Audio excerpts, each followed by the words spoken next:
In a world where reactions are often instantaneous and emotions flare up at the slightest provocation, it's easy to feel like we are constantly on the defensive.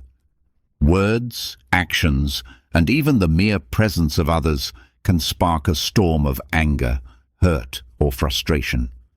But what if there were a way to free ourselves from this cycle of offense? What if we could train our minds to rise above the provocations of the world, to respond with grace instead of reacting with bitterness? This is where Stoicism, an ancient philosophy that has withstood the test of time, offers profound wisdom. Stoicism teaches that offense is not something that happens to us, but something we allow to happen within us. By shifting our thinking and embracing a new perspective on life, we can learn how to never be offended again. This journey will explore how Stoic principles can liberate you from emotional suffering, empowering you to live a life of inner peace and resilience. You wake up one morning, check your phone, and see a message that immediately makes your blood boil. Maybe it's a comment on social media that seems to attack your beliefs. Perhaps it's a text from a family member that feels dismissive of something important to you. Or it could be an email from a colleague that strikes you as condescending. Within seconds, your peaceful morning has transformed into a storm of indignation, anger, and hurt. Sound familiar? If you're honest with yourself, this scenario probably plays out more often than you'd like to admit. But here's what I want you to consider. What if I told you that the power to be offended doesn't actually lie in those words, actions, or situations? What if the entire experience of offense is something you're creating, moment by moment, through a series of mental habits you've never questioned? This isn't about victim blaming or suggesting that harmful actions don't exist in the world. Rather, it's about recognizing a profound truth that the ancient Stoic philosophers understood over 2,000 years ago.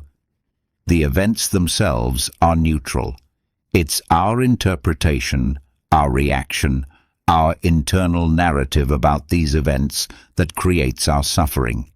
Epictetus, a former slave who became one of history's most influential philosophers, captured this perfectly when he said, "It's not what happens to you, but how you react to it that matters."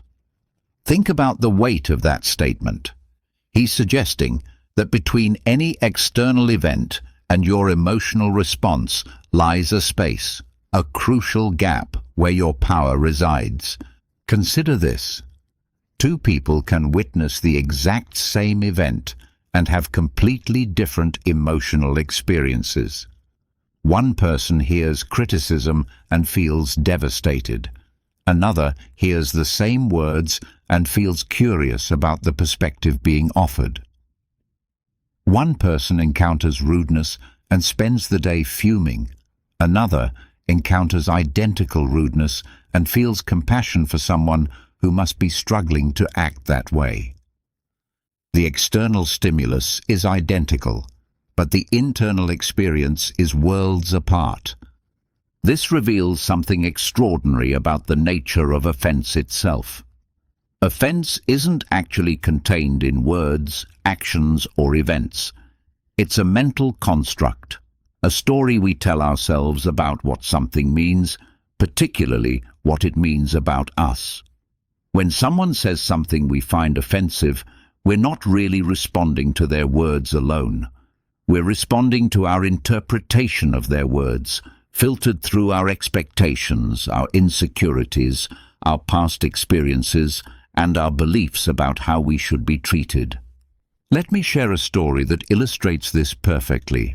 Sarah, a marketing professional, attended a company meeting where her boss publicly questioned one of her recent campaign strategies. Her immediate reaction was intense offense. She felt humiliated, disrespected, and angry. She spent the rest of the day ruminating about the interaction, crafting imaginary responses, and feeling increasingly resentful. But here's what's fascinating. Her colleague Michael was in the same meeting, heard the same comments, and had an entirely different experience.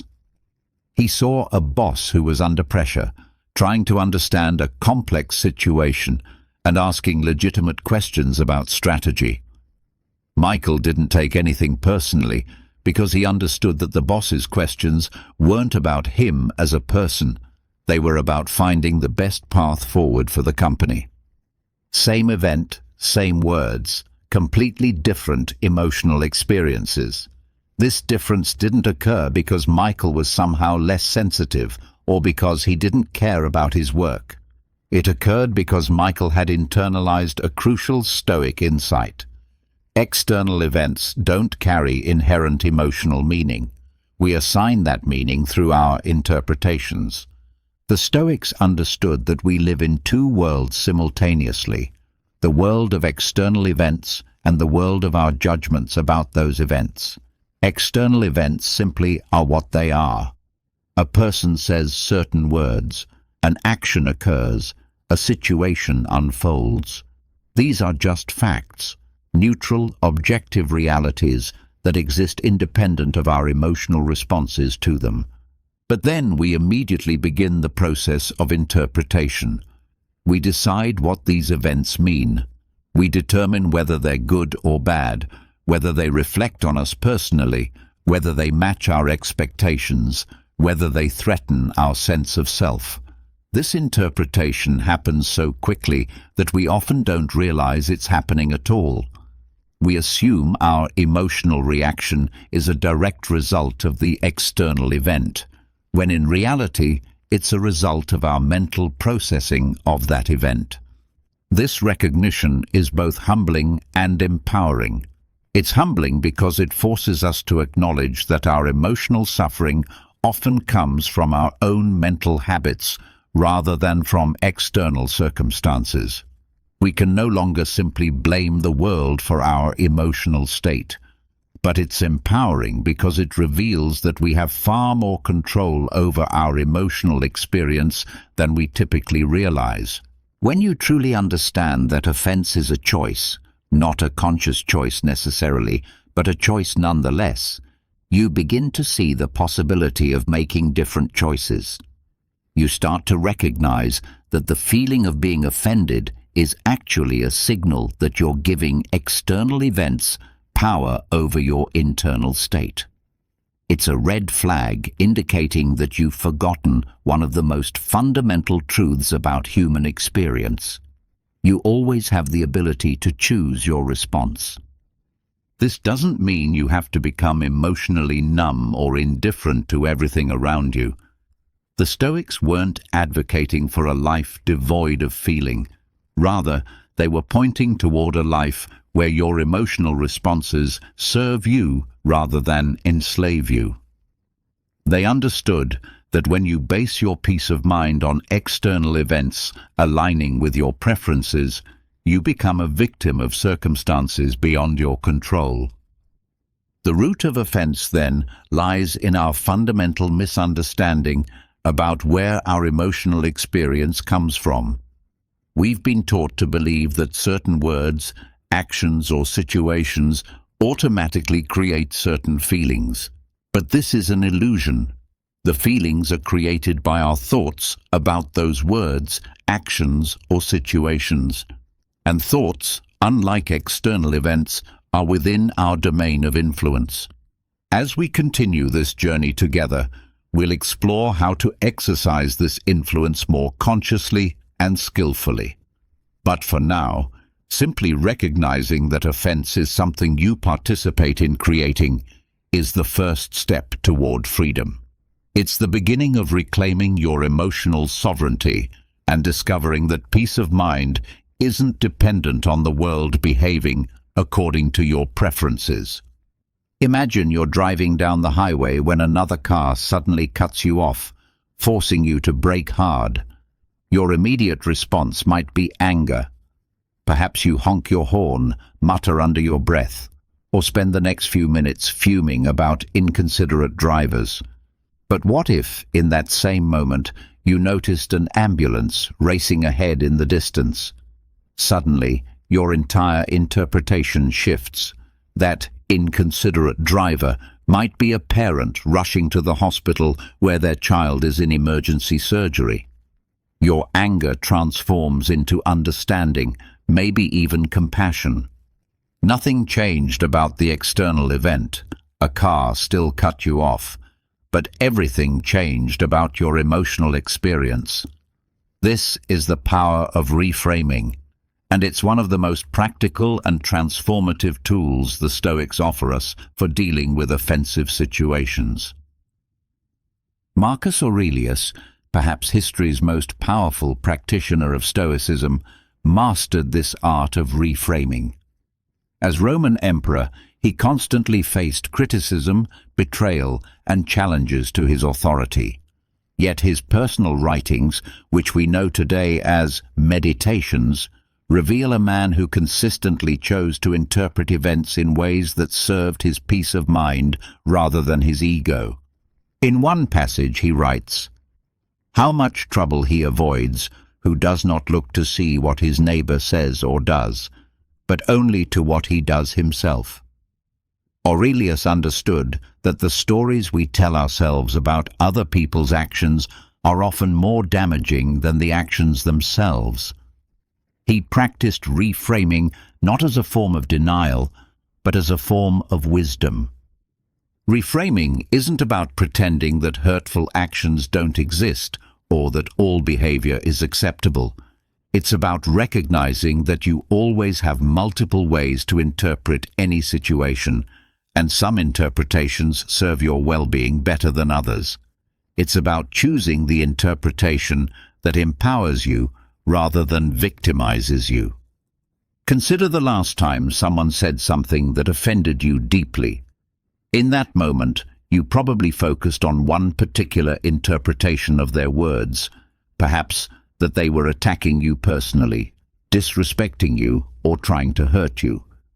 But were there other possible interpretations you didn't consider? Could they have been speaking from their own pain?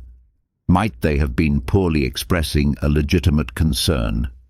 Were they perhaps dealing with stress you weren't aware of? I'm not suggesting you should excuse harmful behavior or allow people to treat you poorly. Boundaries are important, and sometimes direct action is necessary. But I am suggesting that you have more power over your emotional response than you typically exercise, and that power lies in your ability to choose how you frame the situation. Let me share another story. David worked for a company where his manager, Janet, frequently made comments that felt dismissive and undermining. For months, David interpreted these interactions as personal attacks.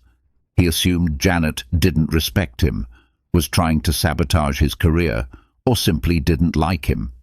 These interpretations generated constant stress, resentment, and anxiety about going to work. Then David had a conversation with a colleague who had worked with Janet for several years.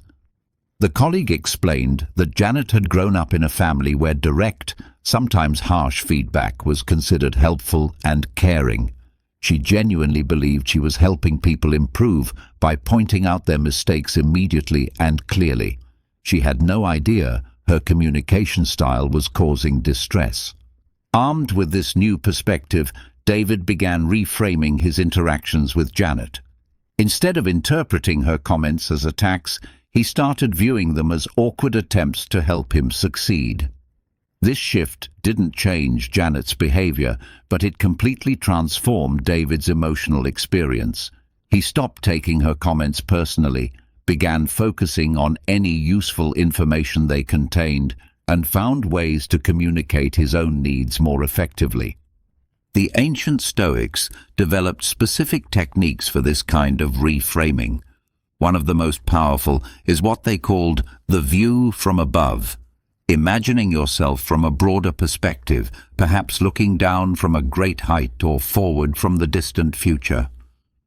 When you're feeling offended by someone's comment on social media, try viewing the situation from the perspective of someone looking back on this moment 100 years from now. How significant will this interaction seem? How much of your precious mental energy is it worth? Another Stoic technique involves asking yourself, what would I think about this situation if it were happening to someone else? Often we extend far more compassion and understanding to others than we do to ourselves. When a friend tells us about someone being rude to them, we might immediately suggest alternative explanations. Maybe they were having a bad day, or they probably didn't mean it personally. Yet, when the same thing happens to us, we jump to the most negative interpretation possible. The practice of reframing also involves recognizing that offense often says more about our own internal state than about external events. When we're feeling secure, confident, and centered, we're much less likely to interpret ambiguous situations negatively. When we're feeling insecure, stressed, or vulnerable, we're more likely to perceive threats and slights everywhere. This awareness can be incredibly liberating. If you notice yourself getting offended frequently, it might be a signal that you need to attend to your own emotional well-being rather than trying to control everyone else's behavior. Perhaps you need more rest, better boundaries, supportive relationships, or simply more self-compassion. Marcus Aurelius captured this beautifully when he wrote, "You have power over your mind, not outside events." Realize this, and you will find strength. Reframing is how you exercise that power. It's how you reclaim your emotional freedom from the tyranny of other people's words and actions. But reframing isn't always easy, especially when you're in the heat of an emotional reaction. It requires practice, patience, and a willingness to question your immediate assumptions. Start small. The next time you feel a mild irritation or offense, pause and ask yourself, what's another way I could interpret this situation? What if the person had positive intentions? What if this has nothing to do with me personally? As you develop this skill, you'll discover something remarkable. The world doesn't actually change, but your experience of the world transforms dramatically. You'll find yourself less reactive, more resilient, and ultimately more free. Because when you realize you can choose how to frame any situation, you realize that your peace of mind is truly in your own hands. Deep within your mind lives a fierce guardian, your ego. It's always on duty, constantly scanning your environment for threats to your identity, your worth, your sense of self. When someone criticizes your work, questions your intelligence, or dismisses your opinions, this guardian sounds the alarm. Red alert. Your sense of self is under attack. Defend. Counterattack. Be offended. But here's what's fascinating about this internal security system. It's protecting something that isn't actually real in the way you think it is. The self that feels so threatened, so solid, so important to defend, is largely a collection of stories, beliefs, and identities that you've accumulated over time. And understanding this psychological reality is crucial to freeing yourself from the cycle of offense. Modern psychology has revealed something the Stoics intuitively understood. Offense is rarely about the present moment. It's about the intersection between external events and your internal psychological landscape, your fears, insecurities, past wounds, and the image you've built of who you think you are. Think about the last time someone said something that really got under your skin. If you examine that moment honestly, you'll probably discover that your reaction wasn't just about their words. It was about what those words seemed to say about you. Maybe they triggered a fear that you're not smart enough, successful enough, or worthy of respect. Perhaps they reminded you of a painful experience from your past, or challenged an identity that's important to your sense of self. Dr. Sarah Chen, a therapist I know, shared a powerful insight with me. She said that in her practice, she's noticed that people who get offended most easily are often those who are most uncertain about themselves in the very areas where they feel attacked. The successful business owner who gets furious when someone questions his intelligence might secretly worry that he's not as smart as people think. The parent who becomes enraged when someone criticizes their parenting might harbor deep insecurities about whether they're doing a good job raising their children. This isn't to shame anyone for having insecurities. We all have them. It's to illuminate how offense often functions as a psychological defense mechanism. When someone's words hit close to a fear or insecurity you carry, your mind interprets this as a genuine threat and activates your fight or flight response. Suddenly, you're not just hearing words anymore.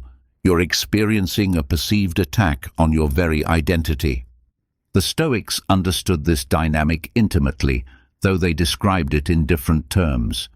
Epictetus taught that we suffer not from events themselves, but from our judgments about events. What modern psychology helps us understand is that these judgments are heavily influenced by our unconscious beliefs about ourselves and our place in the world. Consider the concept of cognitive biases, the systematic ways our minds distort information to fit our existing beliefs and protect our sense of self. When someone says something that could be interpreted multiple ways, we often unconsciously select the interpretation that confirms our existing fears or insecurities. If you believe deep down that people don't respect you, you'll tend to interpret ambiguous comments as disrespectful, even when that wasn't the speaker's intention. There's also the psychological phenomenon known as emotional reasoning, the tendency to assume that because you feel something strongly, it must be true. If someone's comment makes you feel disrespected, your mind concludes that you were, in fact, disrespected. But feelings, while valid as experiences, aren't necessarily accurate reflections of external reality. They're often more accurate reflections of your internal psychological state. Let me tell you about Maria, a talented graphic designer who consistently felt offended by feedback from clients. Every suggestion for revision felt like a personal attack. Every request for changes seemed to imply that her work wasn't good enough. She spent enormous amounts of energy feeling hurt and defensive, which made it difficult for her to actually improve her work or build positive relationships with clients. Through therapy, Maria discovered that her sensitivity to feedback was rooted in childhood experiences with a highly critical parent who had made her feel like nothing she did was ever good enough. As an adult, any suggestion for improvement triggered that old wound and the fear that she was fundamentally inadequate. Once she understood this connection, she could begin to separate her present moment experiences from her historical pain. The reactive mind, the part of us that gets triggered and responds emotionally, operates much faster than the rational mind. Neuroscientists have shown that emotional reactions can occur within milliseconds, while rational thought takes longer to engage. This means that by the time you're consciously aware of feeling offended, your brain has already interpreted the situation, activated stress hormones, and prepared your body for conflict. But here's the empowering part. While you can't control those initial reactions, you can learn to recognize them and engage your rational mind more quickly. You can develop what psychologists call emotional intelligence, the ability to observe your emotional responses with some distance and choose how to act on them. The Stoics practiced a similar skill through what they called prososche, continuous attention to the present moment and to your mental processes. Marcus Aurelius regularly reminded himself to observe his thoughts and reactions rather than being completely identified with them. He understood that there's a difference between having a thought or feeling and being consumed by it. One of the most liberating realizations you can have is that your thoughts and feelings are not you. They're experiences you're having. When someone says something that triggers offense, you can learn to notice the feeling arising without immediately acting on it. You can observe the stories your mind starts telling about what this means, without automatically believing those stories. This doesn't mean suppressing or denying your emotions. Suppression actually tends to make emotions stronger and more persistent.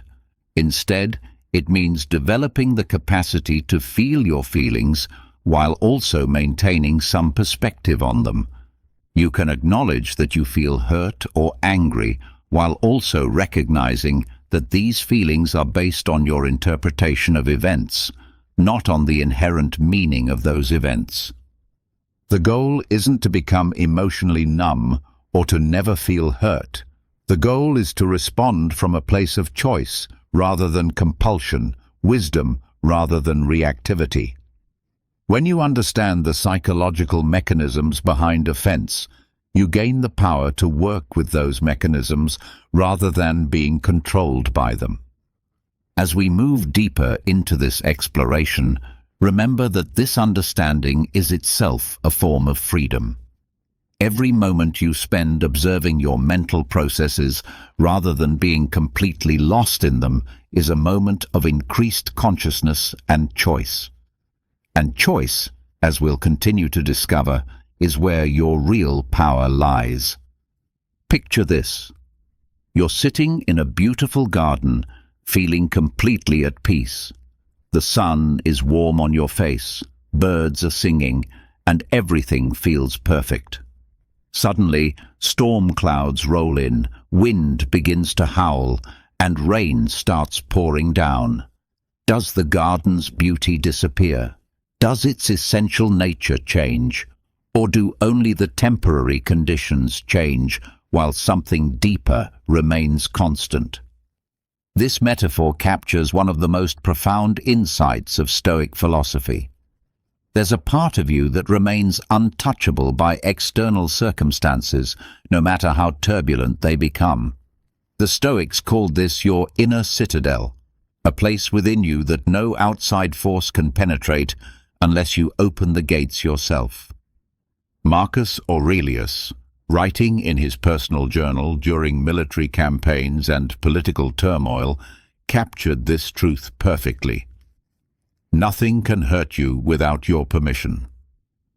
Think about the radical implications of this statement. He's not suggesting that external events can't cause physical harm or create challenging circumstances. He's pointing to something much deeper, the recognition that your essential well-being, your inner peace, your sense of self-worth, don't have to be dependent on external conditions. The Stoics made a crucial distinction that most of us have never learned to make clearly, the difference between what's up to us and what's not up to us. This might sound overly simple, but this distinction is actually one of the most sophisticated psychological insights ever developed. Everything that causes offense falls into the not up to us category. Other people's words, actions, opinions, and behaviors. Everything that determines your response falls into the up to us category, your thoughts, judgments, values, and choices. When you really understand this distinction, something remarkable happens. You stop trying to control the uncontrollable and start focusing your energy on what you actually can influence. You realize that spending your precious mental energy trying to make other people behave the way you want them to is like trying to control the weather, exhausting and ultimately futile. Let me share a story that illustrates this beautifully. James was a high school teacher who felt constantly offended by his students' behavior. They were disrespectful, unmotivated, and seemed to deliberately try to push his buttons. He spent enormous amounts of energy feeling frustrated, angry, and personally attacked by their attitudes and actions. One day, a colleague asked him a simple question. What if their behavior has absolutely nothing to do with you? This question stopped James in his tracks. He began to consider that his students' attitudes might be influenced by factors completely outside his awareness: family problems, social pressures, learning difficulties, or simply the normal challenges of adolescence. More importantly, he began to recognize that his primary job wasn't to control his students' attitudes. It was to control his own response to their attitudes. He could choose to take their behavior personally, or he could choose to see it as information about where they were in their development. He could choose to let their disrespect ruin his day, or he could choose to maintain his own sense of purpose and dignity regardless of how they behaved. This shift didn't make his students suddenly become respectful and motivated, but it completely transformed James's experience of teaching. He stopped feeling victimized by their behavior and started feeling empowered to respond skillfully. He became more creative in his teaching methods, more patient with their limitations, and more focused on what he could actually control: his own preparation, attitude, and responses. The Stoics practiced an exercise called premeditatio malorum, imagining potential difficulties before they occur. This wasn't pessimism or negative thinking, it was emotional preparation. By mentally rehearsing how they would respond to various challenges, they developed resilience and reduced the shock value of difficult experiences. You can practice this with situations that typically offend you. If you know you're going to interact with someone who often says things that trigger you, spend a few minutes beforehand imagining different scenarios and how you want to respond. Not how you typically react, but how you want to respond, from a place of wisdom rather than reactivity. Imagine that person making their usual cutting remarks. Instead of feeling the familiar surge of anger or hurt, picture yourself remaining calm and centered.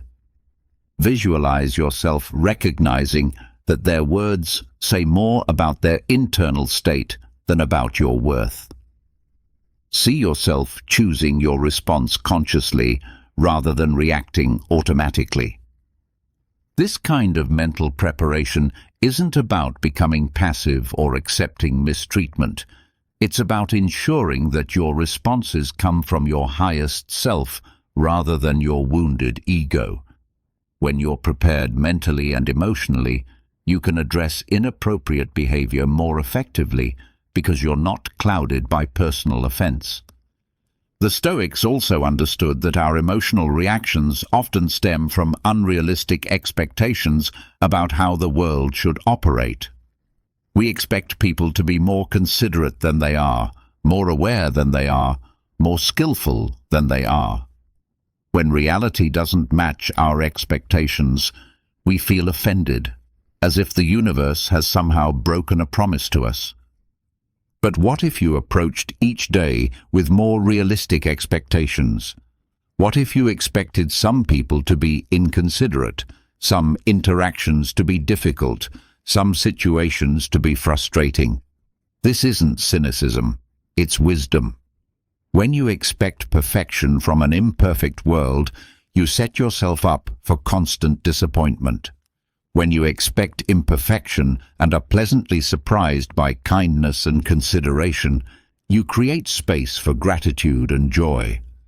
The practice of emotional self-sufficiency doesn't mean becoming isolated or indifferent to others.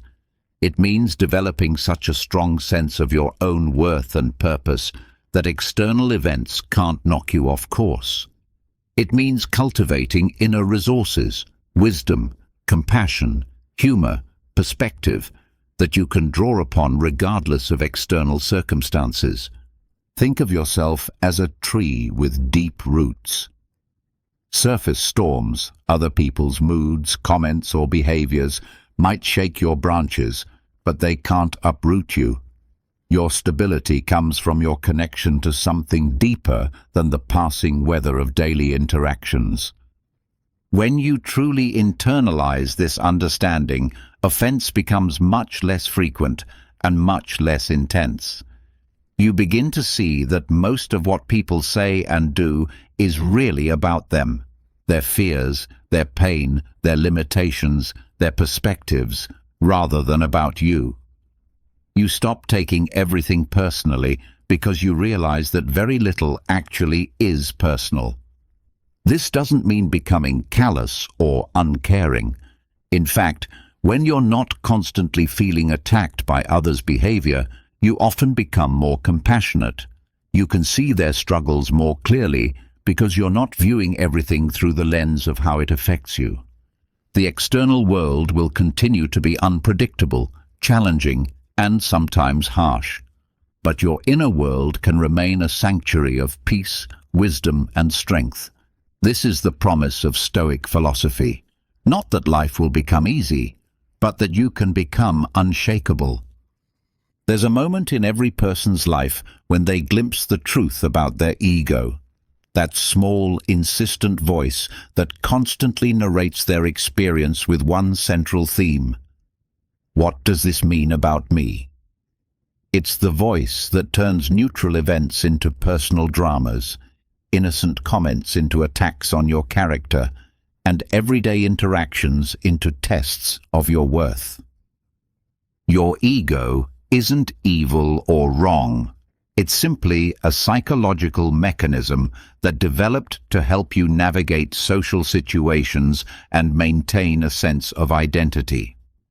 But when it becomes your primary lens for interpreting reality, it turns you into a prisoner of other people's words and actions. Every interaction becomes an opportunity to either inflate or deflate your sense of self. Every comment becomes a referendum on your value as a person.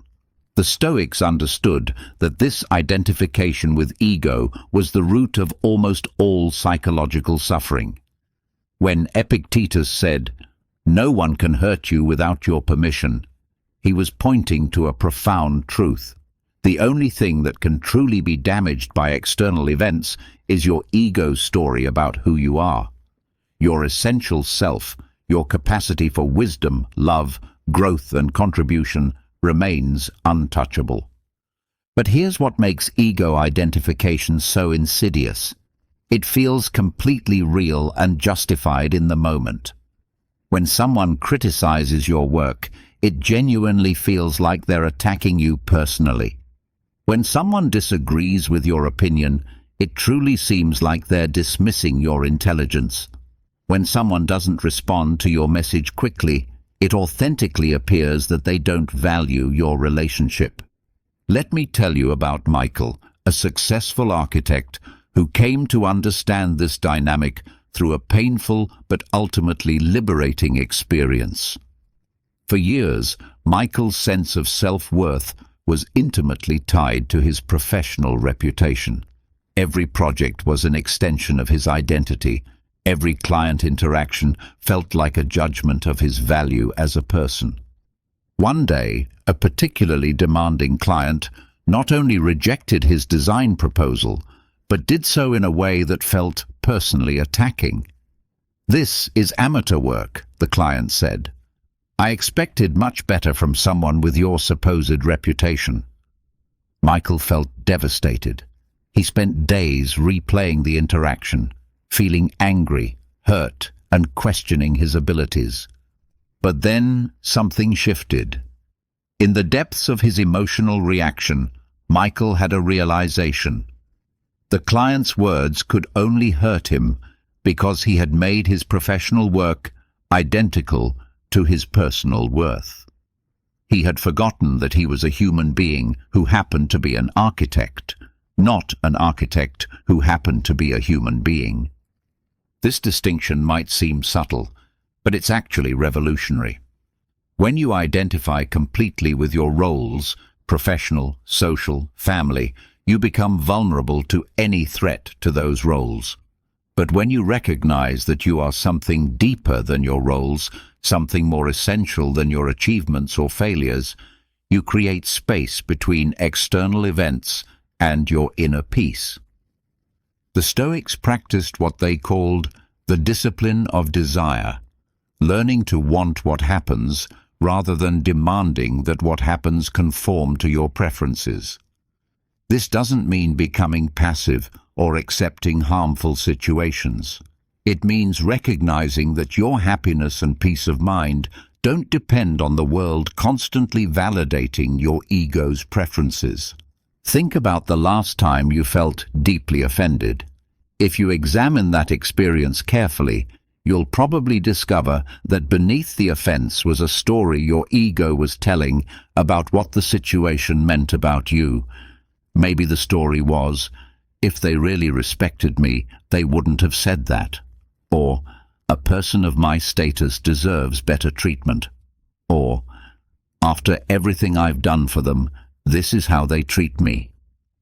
These stories aren't necessarily untrue, but they're also not necessarily the only way to interpret the situation. And more importantly, they're not worth your peace of mind. The Stoics understood that you can acknowledge unfair treatment without letting it disturb your inner equilibrium. You can recognize disrespect without taking it personally. You can address inappropriate behavior without making it about your worth as a person. One of the most powerful practices for developing ego detachment is what I call the observer self. Throughout your day, try to notice the voice in your head that's constantly evaluating, judging, and making everything about you.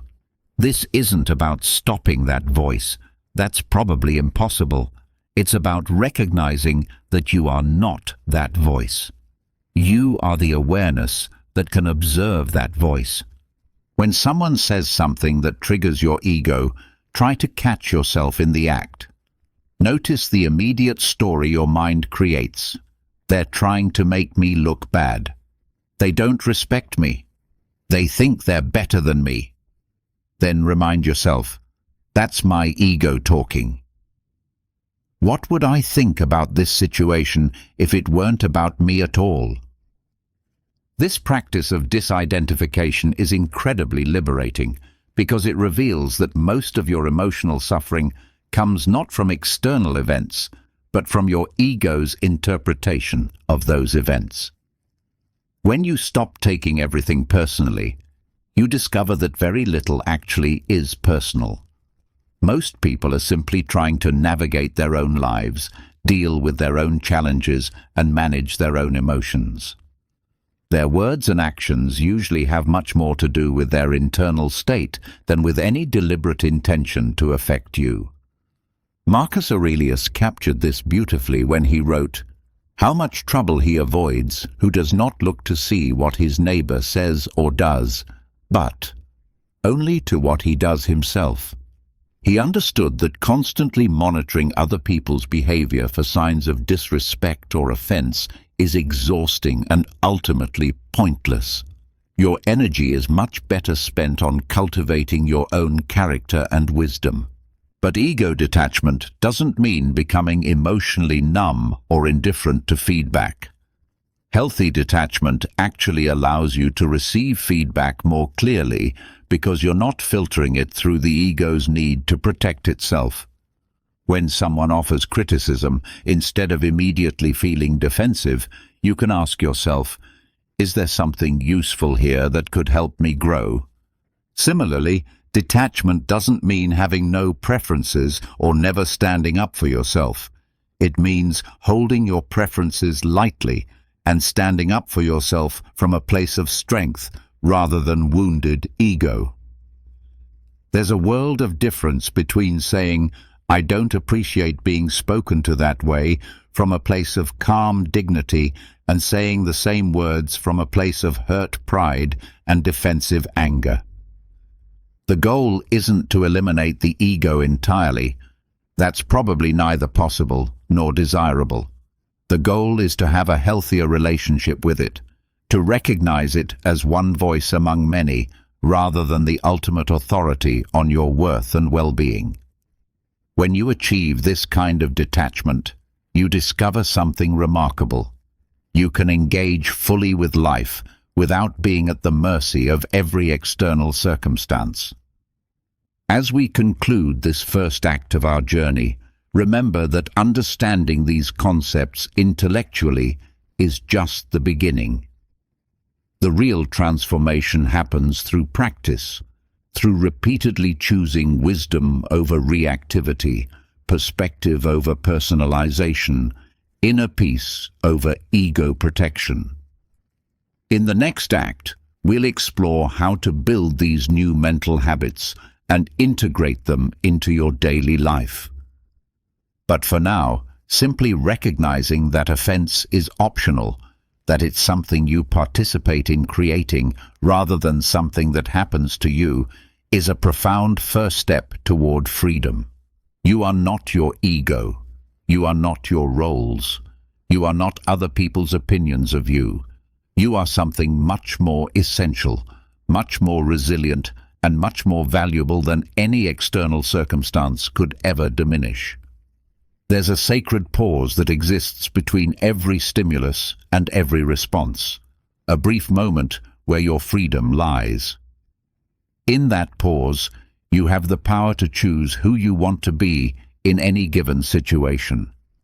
Most people live their entire lives without ever discovering this pause, reacting automatically to whatever life throws at them. But once you learn to find and expand this space, you discover one of the most transformative skills human beings can develop: the art of non-reactivity. Picture two people standing in the same line at a busy coffee shop when someone cuts in front of them. The first person immediately feels their blood pressure spike, mutters angrily under their breath, and spends the next 10 minutes fuming about the inconsiderate behavior. The second person notices the same event, feels a brief flash of irritation, but then pauses. In that pause, they make a conscious choice about how to respond. Perhaps they simply let it go, recognizing that getting upset won't change anything and will only poison their own morning. Maybe they politely point out that there's a line. Either way, they respond rather than react. The difference between these two approaches isn't just about coffee shop etiquette. It's about the fundamental difference between living life as a conscious choice maker versus living as a victim of your own automatic responses. The Stoics understood that this capacity to pause and choose your response is perhaps the most essential human freedom. Epictetus, who knew firsthand what it meant to have his external freedom restricted, taught that even in the most constrained circumstances, we retain the power to choose our internal response. Between stimulus and response, there is a space, he essentially taught. In that space is our power to choose our response. In our response lies our growth and our freedom. But developing this capacity for non-reactivity isn't easy, especially in our current cultural moment. We live in a time that seems designed to trigger reactive responses. Social media notifications demand immediate reactions. News cycles create a constant sense of urgency. Our culture often celebrates quick, emotional responses and labels thoughtful pauses as weakness or indecision. Let me share the story of Eleanor, a customer service manager who discovered the transformative power of non-reactivity through a particularly challenging situation. Elena worked for a company that had recently made some unpopular policy changes, and she found herself on the receiving end of angry customer calls all day long. Initially, she took each complaint personally, feeling defensive and stressed by the constant criticism. One particularly difficult day, a customer called and launched into a vicious personal attack on Elena, questioning her competence, her intelligence, and even making cruel comments about her accent. Elena's immediate impulse was to hang up or defend herself aggressively, but something made her pause. In that moment, she remembered reading about Stoic philosophy and the idea that other people's behavior says more about them than about you. Instead of reacting defensively, Elena took a deep breath and listened. Really listened. Beneath the anger and personal attacks, she heard something else. Fear, frustration, and genuine concern about a policy change that was affecting this person's life. When the customer finished venting, Elena responded with compassion. "I can hear how frustrated and worried you are about this change. Let me see what options we have to address your specific situation." The customer was so surprised by Eleanor's non-reactive response that they immediately shifted their tone. What could have been a destructive interaction became a productive conversation. But more importantly for Elena, she discovered that she had the power to remain centered and professional even when facing direct personal attacks. She realized that other people's behavior didn't have to determine her internal state. The Stoics taught that reactivity is essentially a form of slavery. You become a puppet whose strings are pulled by external events and other people's behavior. Non-reactivity, on the other hand, is a form of freedom. When you can pause before responding, you reclaim your agency. You stop being at the mercy of every trigger and start living from a place of conscious choice. But non-reactivity doesn't mean becoming passive or emotionally numb. The goal isn't to stop feeling emotions or to avoid taking action when action is needed. The goal is to feel your emotions without being controlled by them and to take action from a place of wisdom rather than reactivity. Marcus Aurelius demonstrated this beautifully in how he handled criticism and betrayal during his reign as emperor. His personal writings show that he felt hurt, anger, and frustration just like anyone else. But he also developed the capacity to observe these emotions without being consumed by them. He would write things like, "I notice I'm feeling angry about this situation. What can I learn from this anger? How can I respond in a way that serves the greater good?" One of the most practical ways to develop non-reactivity is through what I call the pause practice. When you notice yourself becoming triggered, feeling angry, offended, or defensive, try to insert a deliberate pause before responding. This might be as simple as taking 3 deep breaths, counting to 10, or excusing yourself to think for a moment. During this pause, ask yourself some clarifying questions. What am I feeling right now? What story am I telling myself about this situation? Is this story definitely true? How do I want to respond from my best self? What response would I be proud of tomorrow? These questions aren't meant to talk you out of your feelings or convince you that you're wrong to be upset. They're designed to create space between your initial emotional reaction and your chosen response. Sometimes you might decide that your initial reaction was appropriate and that strong action is needed. Other times, you might realize that your reaction was disproportionate to the actual situation. Another powerful practice is what the Stoics called objective representation, describing situations to yourself in purely factual terms without emotional interpretation. Instead of thinking, "He insulted me," you might think, "He said specific words." Instead of, "She's trying to make me look bad," you might think, "She disagreed with my proposal in front of others." This practice of objective representation isn't about denying your emotional experience. It's about separating facts from interpretations so you can see situations more clearly. Often, when we strip away our emotional interpretations, we discover that the factual situation is much less threatening than our story about the situation. The development of non-reactivity also requires understanding the physiology of emotional reactions.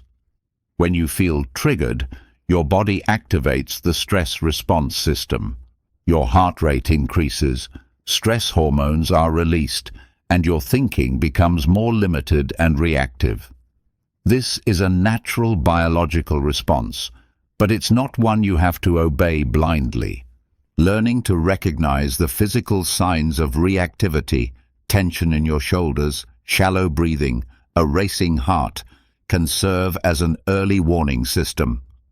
When you notice these signs, you can consciously engage practices that activate your parasympathetic nervous system, slow, deep breathing, relaxing your muscles, or even just remembering that this feeling will pass. The beautiful thing about developing non-reactivity is that it creates a positive feedback loop.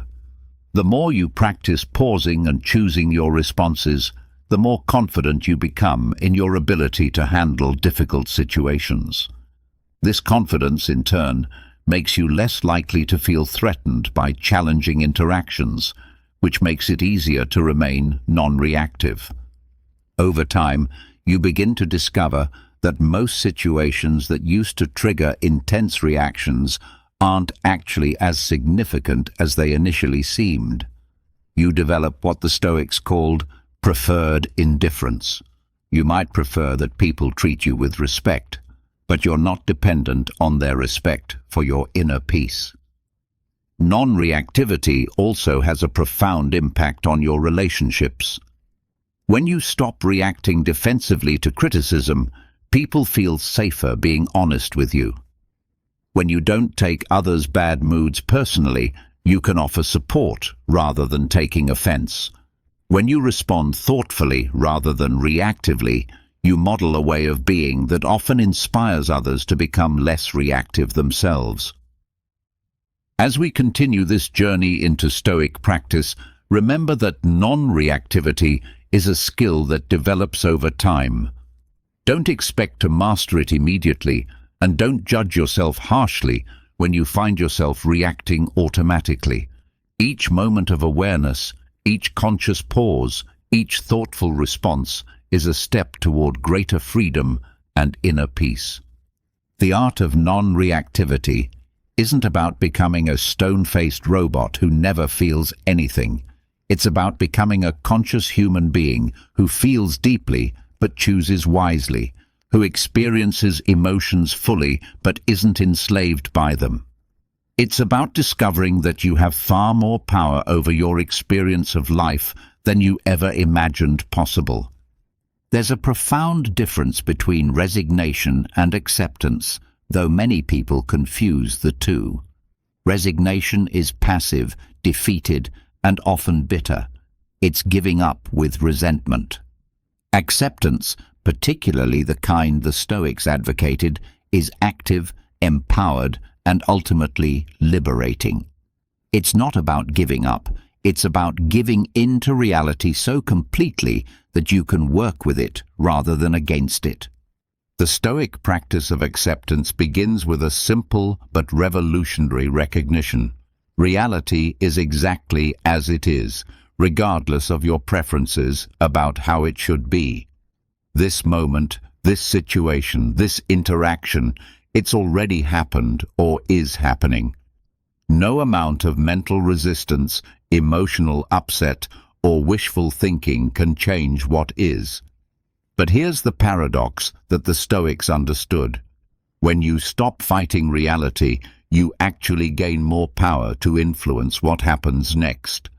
Consider the ancient story of the farmer whose horse ran away. His neighbors said, "How terrible."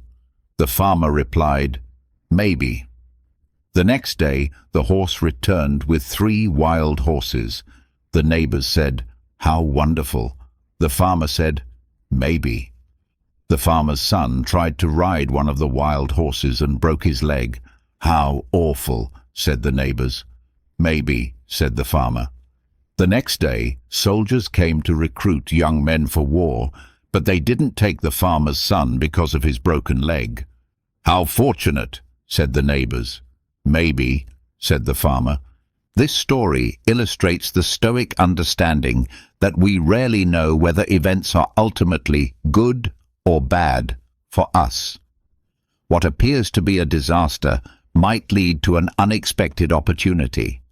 What seems like good fortune might create unforeseen problems. Given this uncertainty, The Stoics concluded that the wisest approach is to accept what happens without immediately labeling it as positive or negative, and instead focus on how to respond skillfully to whatever arises.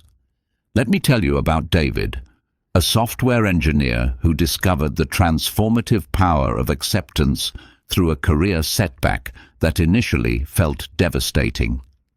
David had been working toward a promotion for over 2 years, consistently receiving positive feedback and assurances from his manager that the promotion was just a matter of time. When the position finally opened up, David was passed over in favor of an external candidate with less experience. David's initial reaction was intense anger and a deep sense of betrayal. He spent weeks feeling offended by what he perceived as unfair treatment. He replayed conversations with his manager, looking for evidence of deception. He considered quitting, filing complaints, or finding ways to prove that a mistake had been made. His anger and resentment consumed enormous amounts of mental energy and made him miserable to be around. But gradually, David began to practice Stoic acceptance. He started by acknowledging a simple truth. The decision had been made. No amount of anger or analysis could change what had already occurred. This wasn't resignation. He wasn't happy about the situation, but he stopped wasting energy fighting a reality that had already crystallized. With this acceptance came clarity. David could see his options more objectively. He could learn from the experience and improve his candidacy for future opportunities. He could look for positions elsewhere, or he could find ways to grow in his current role. He realized that his anger and sense of offense had been preventing him from taking any productive action. Interestingly, once David stopped fighting the situation and started working with it, unexpected opportunities emerged. The external candidate who got the promotion struggled with the company culture and left after 6 months. David, who had spent that time focused on improving his skills rather than nursing resentment, was the obvious choice for the role. More importantly, the experience had taught him resilience and given him confidence that he could handle professional disappointments without being derailed by them. The Stoics taught that suffering comes not from events themselves, but from our resistance to events. When you argue with reality, thinking things should be different than they are, you create internal conflict and emotional turbulence. When you accept reality as it is, you create internal peace and the mental clarity needed to respond effectively. This doesn't mean you should accept harmful situations passively, or that you shouldn't work to improve circumstances when possible. Acceptance is about acknowledging what is, not about abandoning all efforts to create change. In fact, acceptance often makes effective action more likely because you're working from a clear understanding of the actual situation rather than from wishful thinking about how things should be. Marcus Aurelius captured this beautifully when he wrote, "Accept the things to which fate binds you, and love the people with whom fate associates you." He understood that acceptance isn't just about tolerating difficult circumstances, it's about finding a way to embrace your entire experience of life, including the parts that don't match your preferences. This kind of radical acceptance has a surprising effect on offense.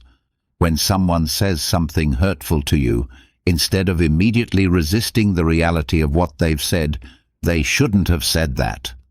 How dare they? That's not fair. You can practice accepting that they did in fact say it. This doesn't mean agreeing with them or approving of their behavior. It means acknowledging the reality that these words were spoken. This interaction occurred. This is what happened. From this place of acceptance, you can respond more skillfully. You might choose to address the inappropriate behavior directly. You might decide the person isn't worth engaging with, or you might look for any useful feedback hidden within the hurtful words. But you're making these choices from a place of clarity rather than from a place of resistance and emotional reactivity. One of the most powerful aspects of Stoic acceptance is how it transforms your relationship with other people's behavior. Instead of constantly judging whether others are acting as they should, you begin to accept that people act according to their current level of understanding, their emotional state, their past experiences, and their psychological makeup. This doesn't excuse harmful behavior, but it helps you stop taking others' actions as personal affronts. The practice of acceptance also involves accepting yourself, your emotions, your limitations, your mistakes, and your humanity. When you feel offended, instead of judging yourself for having that reaction, you can accept that offense arose. When you make a mistake, instead of spiraling into self-criticism, you can accept that mistakes are part of the human experience and focus on learning from the situation. There's a Stoic exercise called the view from above that can help cultivate acceptance. Imagine looking at your current situation from a great height, perhaps from space, looking down at Earth. From this perspective, your immediate concerns and offenses appear much smaller. This isn't meant to minimize genuine problems, but to provide perspective on what actually deserves your emotional energy. Another powerful practice is asking yourself, what if this situation is exactly what I need for my growth right now? This question doesn't require you to be grateful for difficult circumstances, but it invites you to consider that challenges might serve a purpose in your development. Often, the experiences that initially seem most unwelcome turn out to be the most instructive. The Stoics also taught amor fati, love of fate. This is the ultimate level of acceptance, not just tolerating what happens, but actively embracing your entire life experience as necessary and valuable. This might seem like an impossible ideal, but it points toward a profound truth. When you stop wasting energy fighting reality, you have much more energy available for living fully and responding wisely to whatever arises. Acceptance doesn't happen overnight, especially when you're dealing with genuinely difficult or painful situations. It's a practice that deepens over time. Start small. Practice accepting minor inconveniences and everyday disappointments. Notice how it feels to say, "This is what's happening right now," instead of, "This shouldn't be happening." As you develop this capacity for acceptance, you'll discover something remarkable. Peace is always available to you, regardless of external circumstances. You don't have to wait for life to meet your preferences to experience inner calm. You don't have to wait for other people to behave appropriately to feel centered. Acceptance is the key that unlocks this inner sanctuary, and once you find it, you realize it was always there, waiting for you to stop fighting long enough to notice it. Imagine a tree that has weathered countless storms.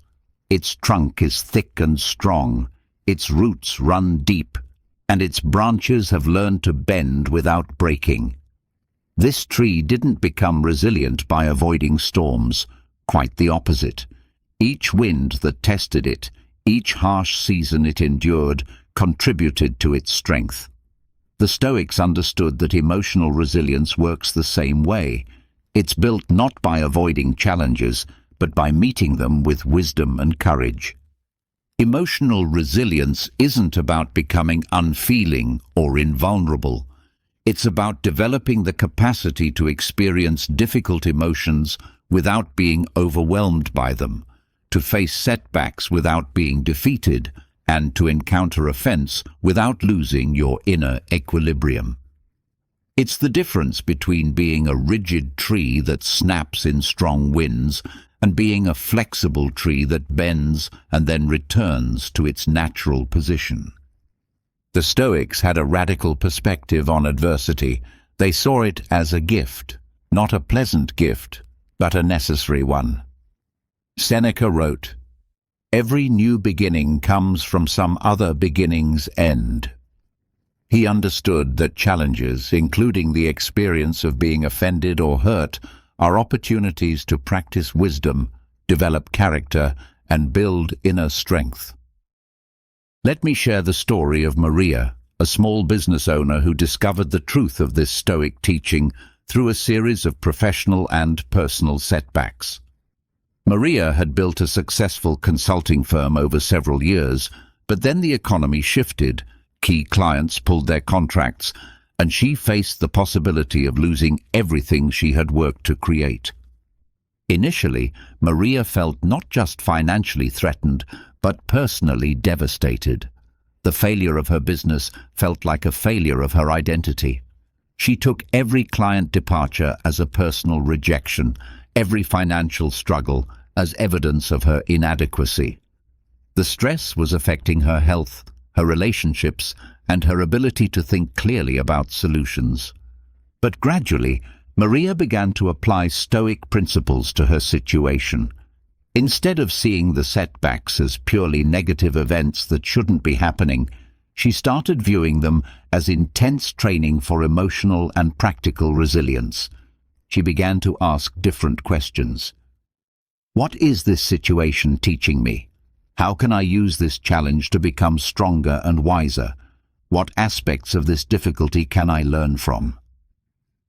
This shift in perspective didn't immediately solve Maria's business problems, but it dramatically changed her experience of dealing with them.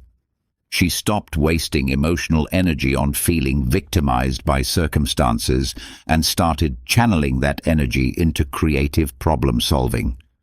She began to see each setback as information rather than as a personal attack. When a potential client chose a competitor, instead of feeling offended, she asked for feedback about how she could improve her proposals. Over time, Maria not only rebuilt her business, but created something stronger and more sustainable than before. More importantly, she had developed a level of emotional resilience that made her less vulnerable to future setbacks. She had learned to separate her sense of self-worth from external outcomes and to view challenges as opportunities for growth rather than threats to her identity. The Stoics taught that resilience is built through what they called spiritual exercises, practices designed to strengthen your mental and emotional capacities. One of the most powerful of these exercises is negative visualization, or premeditatio malorum.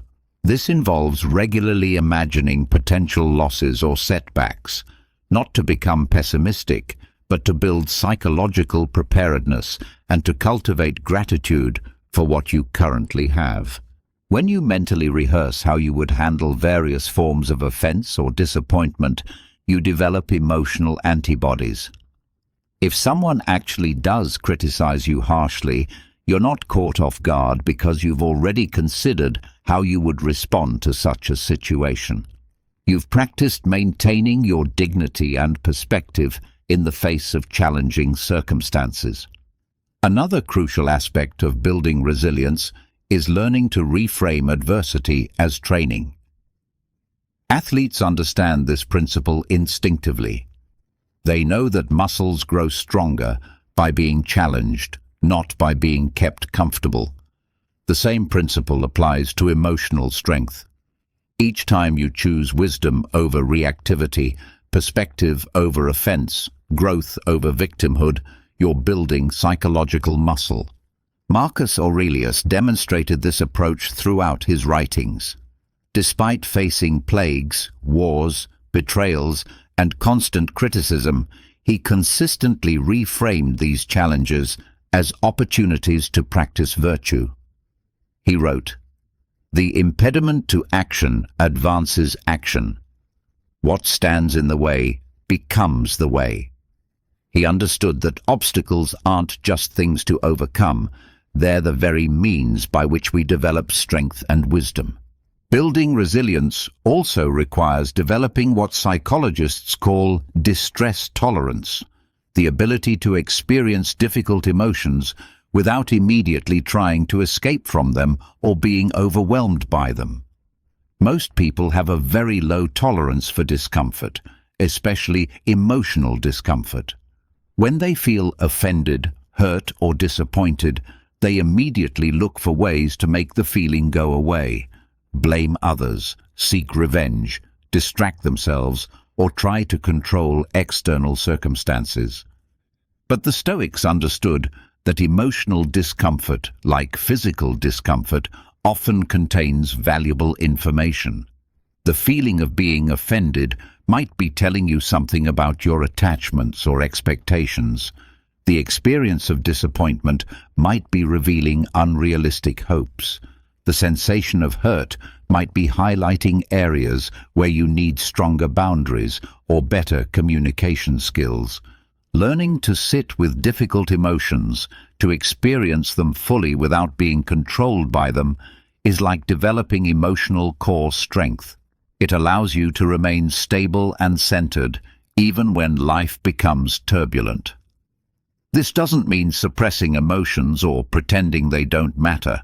It means developing the capacity to feel your feelings while also maintaining perspective on them.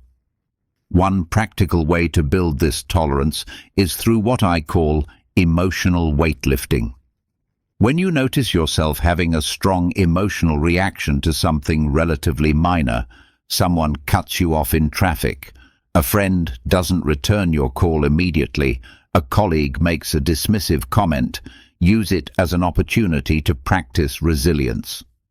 Instead of automatically reacting, pause and see how long you can sit with the emotion without acting on it impulsively. Resilience also grows through the practice of self-compassion. Many people believe that being hard on themselves will make them stronger, but research shows the opposite is true. When you treat yourself with kindness during difficult times, you actually recover faster and become more resilient to future challenges. The Stoics understood this. They advocated for rational self-examination, not self-punishment. When you make a mistake or handle a situation poorly, instead of engaging in harsh self-criticism, try approaching yourself the way a wise, compassionate mentor would. Ask, what can I learn from this? How can I handle similar situations better in the future? What does this experience teach me about my current limitations and areas for growth? Building resilience is also about developing a long-term perspective. When you're in the middle of a painful experience, it can feel like it will last forever. But resilient people understand that emotions are temporary, situations change, and growth often comes from the experiences that initially seem most difficult. The Stoics practiced this long-term thinking by regularly contemplating the temporary nature of all circumstances. They would remind themselves that current difficulties are temporary, but the strength and wisdom gained from handling those difficulties can last a lifetime. This perspective doesn't minimize genuine pain, but it provides hope and context during challenging times. Perhaps most importantly, resilience is built through community and connection. The Stoics weren't isolated individuals trying to tough it out alone. They were part of a philosophical community that supported each other's growth and development. Modern research confirms what the Stoics understood. Resilience is easier to develop and maintain when you have supportive relationships and a sense of belonging.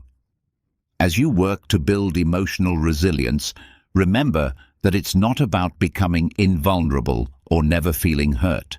It's about developing the capacity to move through difficult experiences with grace, to learn from setbacks, and to emerge from challenges stronger and wiser than before. Each time you choose growth over victimhood, perspective over offense, you're building the kind of inner strength that no external circumstance can take away from you.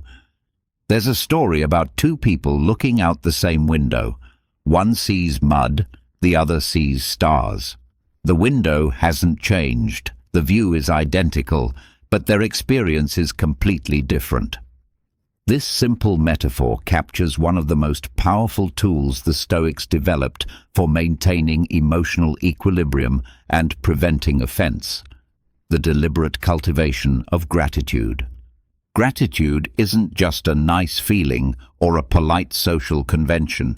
It's a profound practice that literally rewires your brain to notice what's working rather than what's missing, what's beautiful rather than what's broken, what's possible rather than what's painful. When you train your attention to focus on what you appreciate in your life, you create a psychological buffer against the inevitable disappointments and offenses that life brings. The Stoics understood that gratitude and offense cannot coexist in the same mental space. When you're genuinely appreciating what you have, it's almost impossible to simultaneously feel victimized by what you lack. When you're focused on the gifts present in your life, you're less likely to be derailed by temporary setbacks or other people's poor behavior. Let me tell you about Jennifer, a nurse who worked in a particularly challenging hospital environment. The staff was overworked, management was often unsupportive, and patients and families frequently took their stress and fear out on the medical team. Jennifer found herself constantly feeling offended by patients' complaints, hurt by colleagues' criticism, and resentful about working conditions that seemed to get worse rather than better. Jennifer was on the verge of leaving nursing entirely when she encountered Stoic philosophy and decided to experiment with a daily gratitude practice. Each morning before her shift, she would spend 5 minutes writing down 3 things she was grateful for. They could be anything from having hot coffee, to a patient's recovery, to a colleague's small act of kindness. Initially, this practice felt forced and artificial. When you're focused on everything that's wrong, it can be difficult to notice what's right. But Jennifer persisted, and gradually something began to shift. She started noticing positive interactions she had previously overlooked. She began to appreciate the meaningful nature of her work in ways she had forgotten. She found herself feeling more patient with difficult patients, because she was more aware of the privilege of being able to help during their vulnerable moments. The transformation wasn't immediate or dramatic, but it was real. Jennifer still faced the same challenging working conditions, still encountered difficult patients and unsupportive management. But her experience of these challenges changed fundamentally. Instead of feeling constantly under attack, she began to see her work as an opportunity to practice compassion, patience, and skill. Instead of taking every criticism personally, she started viewing feedback as information that could help her improve her patient care. The Stoics practiced what they called amor fati, love of fate. This doesn't mean pretending that difficult experiences are pleasant, but rather finding ways to appreciate even challenging circumstances for what they teach you or how they contribute to your growth.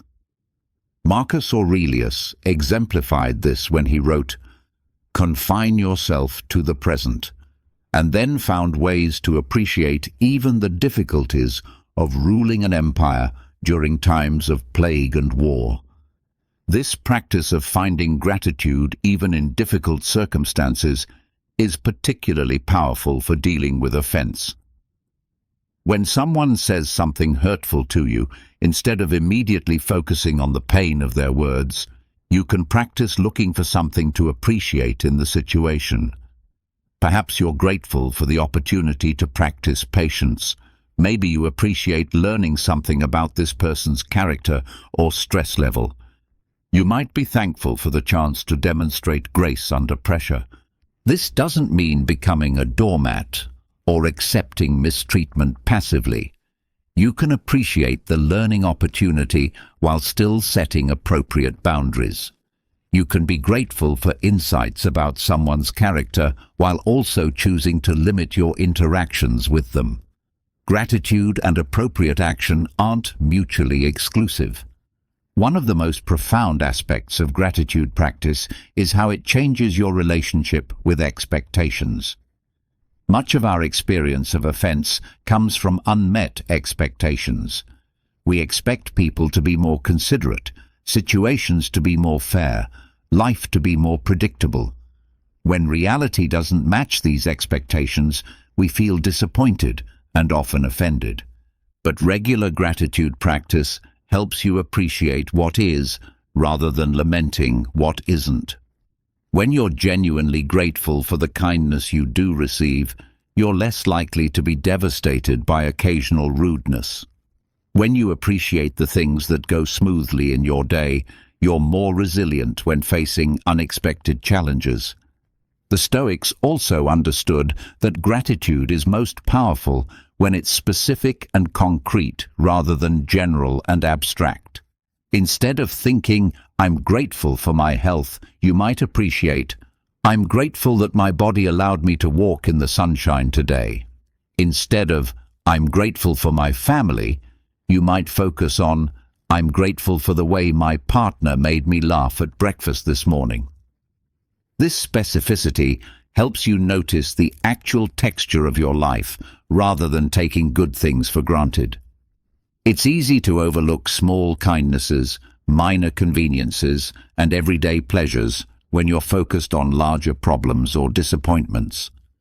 But these small positive experiences often make up the majority of your daily life, and appreciating them can dramatically shift your overall sense of well-being. Another powerful gratitude practice is what I call gratitude for challenges. This involves finding ways to appreciate difficult experiences for what they teach you or how they help you grow. The person who criticizes you harshly might be helping you develop emotional resilience. The situation that doesn't go according to plan might be teaching you flexibility and adaptability. The relationship that ends might be freeing you to find a better connection. This isn't about pretending that painful experiences aren't painful or that harmful behavior is acceptable. It's about finding ways to extract value and meaning from inevitable difficulties rather than simply enduring them with resentment. Seneca captured this beautifully when he wrote about the value of setbacks. Every new beginning comes from some other beginning's end.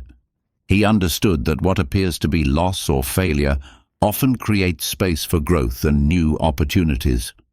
When you can find genuine gratitude for how challenges contribute to your development, you become much less vulnerable to feeling victimized by them. The practice of gratitude also extends to appreciating other people's perspectives, even when they differ from your own.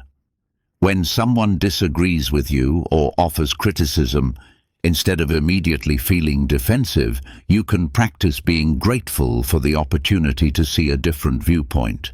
This doesn't mean automatically accepting every opinion, but it does mean appreciating the chance to expand your understanding or test your assumptions. Research in positive psychology has confirmed what the Stoics understood intuitively. Regular gratitude practice literally changes your brain. It strengthens neural pathways associated with positive emotions and weakens pathways associated with negativity and complaint. Over time, this makes it easier to notice what's working and harder to get stuck in patterns of resentment and offense. But perhaps the most beautiful aspect of gratitude practice is how it naturally leads to what the Stoics called sympatheia, the recognition of our interconnectedness with all life.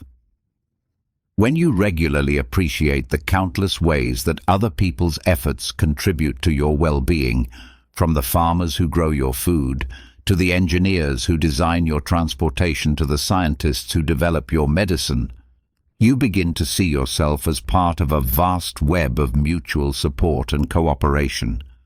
This expanded perspective makes it much harder to take things personally or to feel constantly under attack. When you recognize how much goodness and generosity already exist in your life, temporary rudeness or inconsideration from others seems much less significant. You realize that the vast majority of people you encounter each day are either neutral toward you or actively contributing to your well-being in ways you might not even notice. As you develop your gratitude practice, start simply. Each day, notice 3 specific things you're grateful for.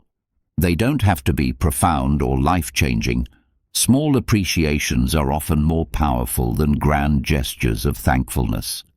Over time, you'll find that this practice naturally expands, and you'll begin to notice positive aspects of your experience that you previously overlooked. Remember, gratitude isn't about denial or toxic positivity. It's about balance, learning to appreciate what's working while still being realistic about what needs attention or change. When you master this balance, you discover that gratitude becomes not just a practice, but a way of being in the world that makes you virtually offense-proof. There comes a moment in every person's journey toward wisdom when they realize that the question isn't whether life will present challenges, disappointments, or offensive behavior. It's whether you'll meet these inevitable experiences from a place of purpose and inner peace, or from a place of reactivity and emotional chaos. The Stoics understood that the difference between these two approaches isn't just about feeling better in the moment. It's about the fundamental difference between living a meaningful life and merely surviving a series of emotional reactions. When you live with genuine purpose, when your actions align with your deepest values and your energy is directed toward what truly matters, the small slights and offenses that once derailed your peace begin to seem almost insignificant. Not because they don't matter at all, but because you have something more important to focus on: the cultivation of wisdom, the practice of virtue, and the contribution you want to make to the world. Marcus Aurelius exemplified this approach. As the most powerful man in the Roman Empire, he could have spent his time feeling offended by the constant criticism, betrayal, and political maneuvering that surrounded him. Instead, he chose to focus on what he could control: his own character, his decisions, and his commitment to serving the common good. His personal writings reveal a man who found deep peace not by avoiding difficulties, but by aligning his daily actions with his highest principles. Let me share the story of Robert, a teacher who discovered this truth through a profound shift in how he approached his work and life. Robert had spent years feeling constantly frustrated and offended by his students' disrespectful behavior, parents' unrealistic demands, and administrators' seemingly arbitrary decisions. He took every challenge personally, interpreting each criticism as an attack on his competence and every student's misbehavior as a reflection of his failure as an educator. Robert was considering leaving teaching entirely when he had what he later described as a life-changing realization. Sitting in his empty classroom after a particularly difficult day, he asked himself a simple question: what if none of this is actually about me? This question opened up a completely different way of thinking about his role and purpose. Robert began to see that his students' behavior was usually a reflection of their own struggles, family situations, and developmental challenges, rather than a judgment of his worth as a teacher.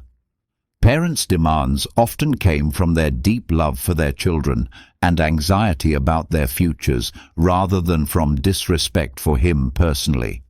Administrative decisions were usually based on complex factors he wasn't aware of, rather than deliberate attempts to make his life difficult.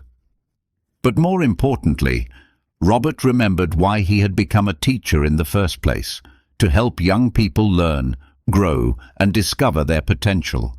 When he refocused on this purpose, everything else began to feel less important.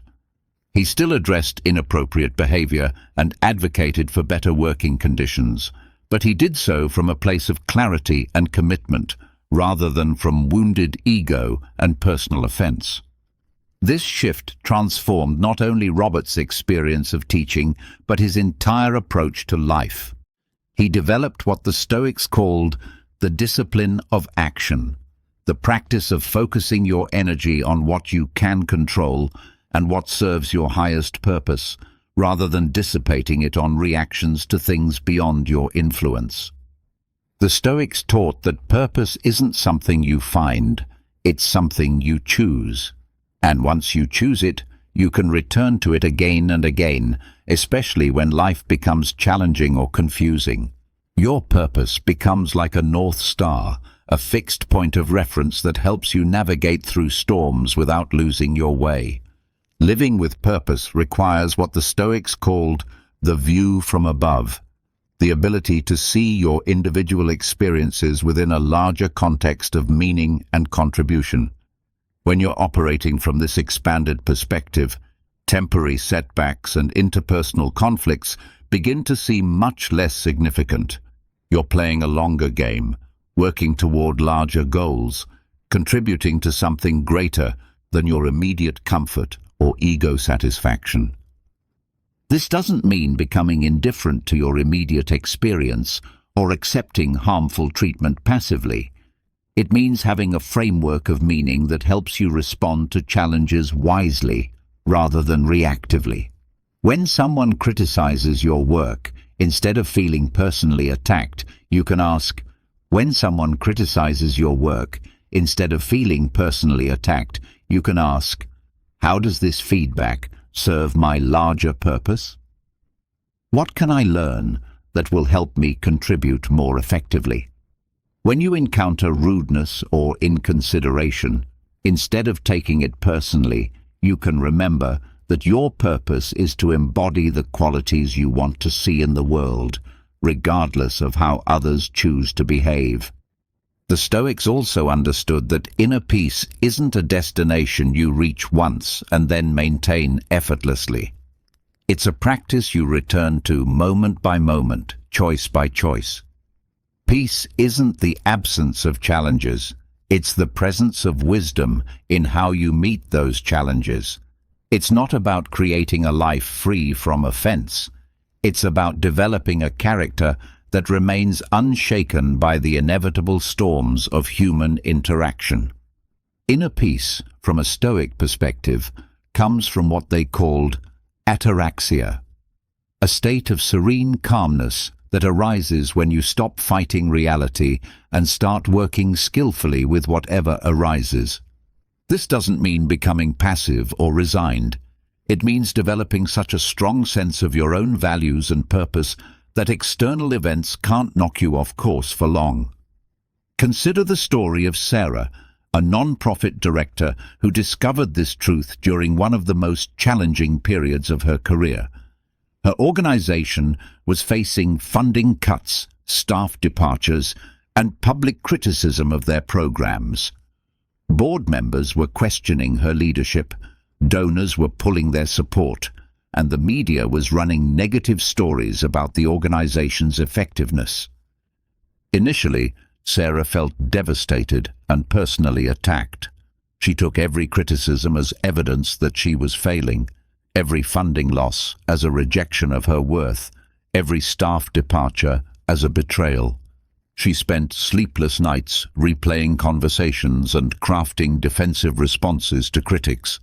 The stress was affecting her health, her relationships, and her ability to lead effectively. But gradually, Sarah began to apply Stoic principles to her situation.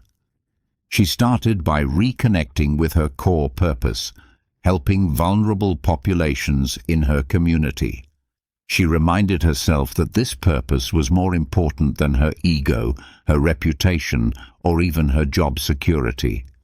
From this grounded place, she could see that many of the criticisms contained valid points that could help improve the organization's effectiveness. Instead of feeling offended by feedback, Sarah began to welcome it as information that could help her serve her mission better. Instead of taking funding challenges personally, she saw them as problems to solve creatively. Instead of interpreting staff departures as betrayals, she recognized that people have different career needs and that her job was to support their growth even when it meant they would leave. This shift in perspective didn't immediately solve all the organization's problems, but it completely transformed Sarah's experience of leading through crisis. She found that when she stopped wasting energy on feeling offended and started channeling that energy into purposeful action, she became much more effective as a leader. Her calmness and clarity inspired confidence in others, and gradually the organization not only survived the crisis, but emerged stronger. The Stoics taught that this kind of inner peace is available to everyone, regardless of external circumstances. Epictetus, who spent years as a slave before becoming a respected teacher, understood that freedom is fundamentally an internal condition. You can be physically constrained but mentally free, or physically free but mentally enslaved by your reactions to other people's behavior. Living with purpose and inner peace also requires what the Stoics called preferred indifference, the recognition that while you may prefer certain outcomes, your happiness and peace don't depend on getting those preferences met. You might prefer that people treat you with respect, but you don't need their respect to maintain your dignity. You might prefer that situations go smoothly, but you don't need smooth circumstances to remain centered and purposeful. This practice of holding preferences lightly while remaining committed to your values and purpose is incredibly liberating.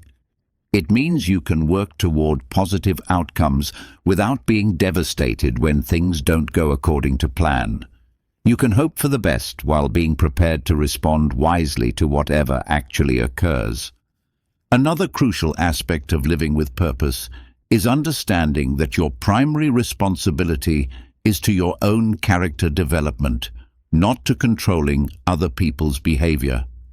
The Stoics taught that you are the author of your own life story, and the quality of that story depends on the choices you make, not on the circumstances you encounter or the way others treat you. This perspective transforms offense from a personal injury into an opportunity for character development. When someone is rude to you, you have the chance to practice patience and compassion. When someone criticizes you unfairly, you can demonstrate grace under pressure.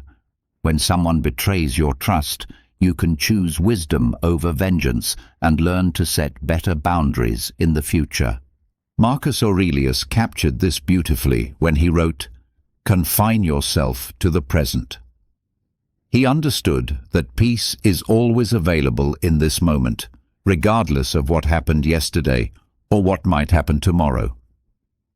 When you bring your full attention to your present moment choices, how you want to respond, what values you want to embody, what purpose you want to serve, you discover that you have everything you need to live with dignity and peace.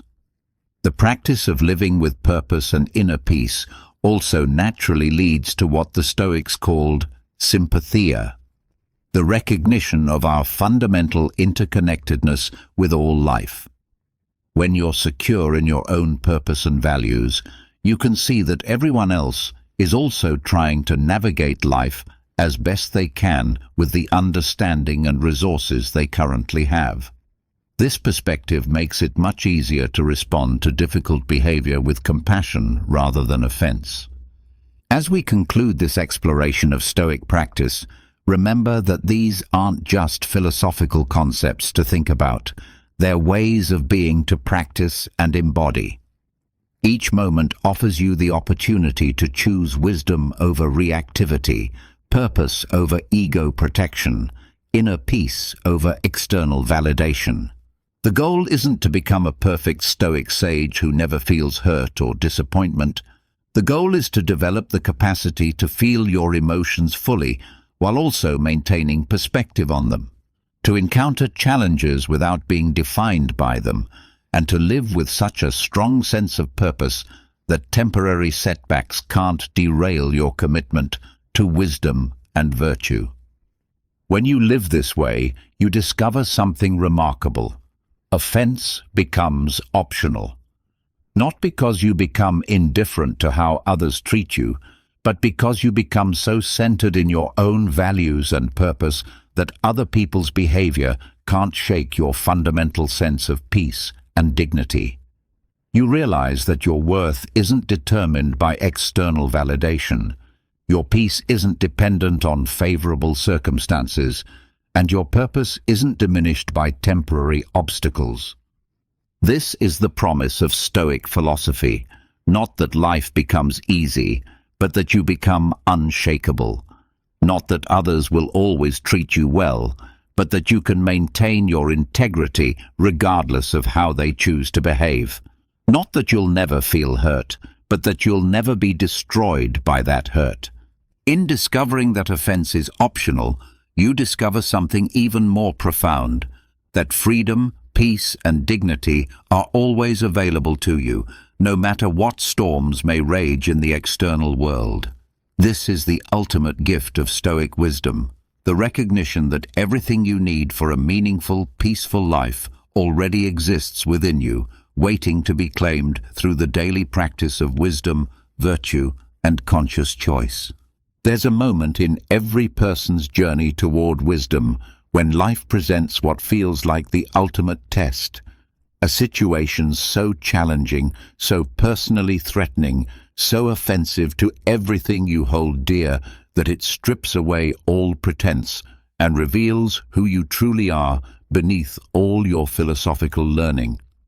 For most of us, this moment arrives not as a dramatic catastrophe, but as an ordinary situation that somehow manages to push every button we didn't even know we still had.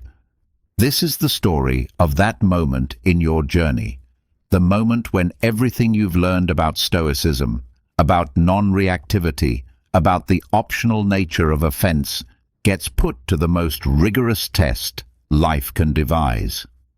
It's the moment when you discover whether your wisdom is merely intellectual understanding or has truly become part of who you are. Picture yourself 6 months from now, having practiced these Stoic principles consistently. You've developed the habit of pausing before reacting. You've learned to distinguish between what's in your control and what isn't. You've cultivated gratitude, acceptance, and emotional resilience. You've begun to live with greater purpose and inner peace. You feel confident that you've moved beyond the person who used to get offended by every slight, real or imagined. Then it happens. The situation that will test everything you've learned arrives without warning, as these tests always do. Perhaps it's a public humiliation at work. A colleague takes credit for your idea in front of senior management, and then goes further, suggesting that you've been struggling with your responsibilities. Maybe it's a betrayal by someone you trusted deeply. A close friend spreads private information you shared in confidence, information that damages your reputation and hurts people you care about. Or it could be a family member who launches into a vicious personal attack during what was supposed to be a peaceful gathering, saying things so cruel and untrue that they seem designed specifically to destroy your sense of self-worth. In that moment, every cell in your body screams for retaliation. Your heart races, your face flushes, and that familiar cocktail of anger, hurt, and indignation floods your system. The old you would have reacted immediately, defending, attacking, or retreating into wounded silence. But you've been training for this moment, even though you didn't know it was coming. Let me tell you about Michael, whose test came during what should have been the pinnacle of his career. Michael had spent 2 years developing an innovative program for his company, working nights and weekends, pouring his creativity and passion into something he believed could make a real difference. The program was finally ready for presentation to the board of directors, and Michael was confident it would be well received.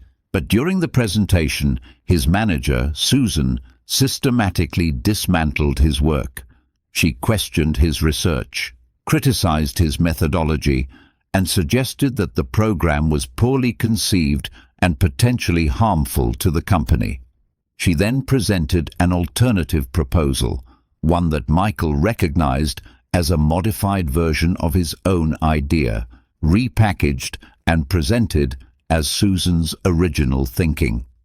The board, influenced by Susan's authority and presentation skills, rejected Michael's proposal and approved hers.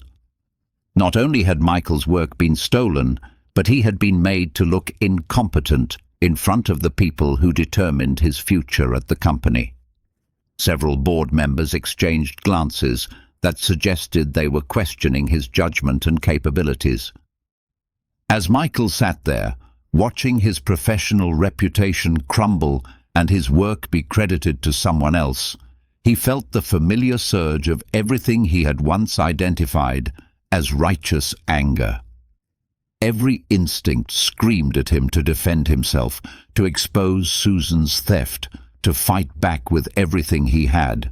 The old Michael would have done exactly that, probably in a way that would have destroyed his career even more completely. But something different happened. In the midst of his emotional storm, Michael found the pause he had been practicing. In that pause, he remembered the fundamental Stoic insight that had become his anchor. This situation, however unfair, however painful, could only damage him if he allowed it to. His worth as a person didn't depend on receiving credit for his work. His integrity didn't require external validation. His peace of mind didn't have to be hostage to Susan's choices. This didn't mean Michael felt nothing. He experienced the full weight of disappointment, anger, and hurt. But he also experienced something new, the ability to feel these emotions without being controlled by them. He could acknowledge the injustice without being consumed by indignation.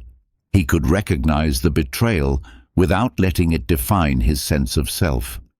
Instead of reacting defensively or aggressively, Michael chose a response that surprised everyone, including himself. He thanked the board for their time and consideration, acknowledged that Susan's alternative proposal had merit, and expressed his commitment to supporting whatever direction the company chose to pursue. He said this calmly, with genuine dignity, without a trace of sarcasm or passive-aggressive undertone. The immediate result was that Michael maintained his professional reputation and relationships. But the deeper result was that he had passed his own test.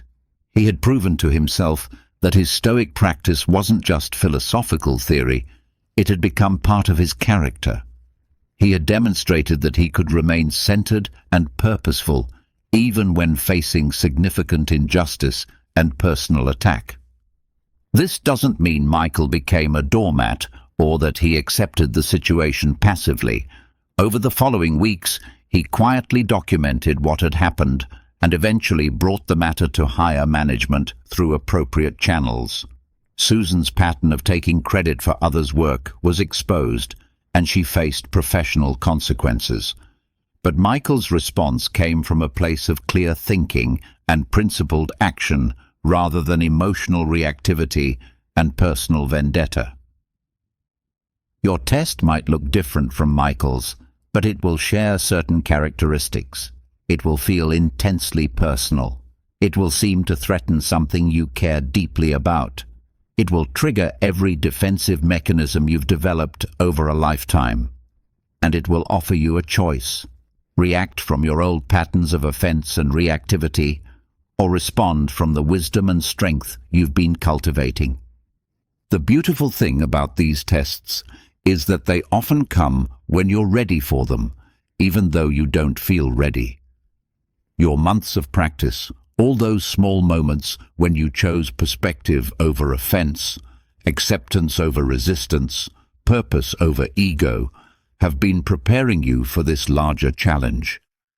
You've been building emotional muscle, and now you get to discover how strong you've become. In that crucial moment, you'll remember that offense is optional. You'll recall that other people's behavior says more about them than about you. You'll recognize that your worth doesn't depend on external validation or fair treatment.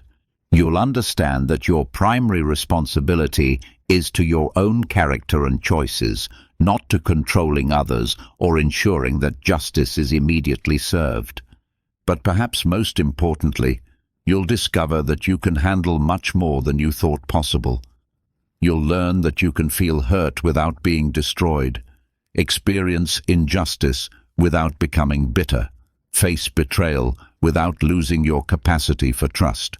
You'll realize that your inner peace is more robust than you imagined, your sense of purpose more resilient than you knew.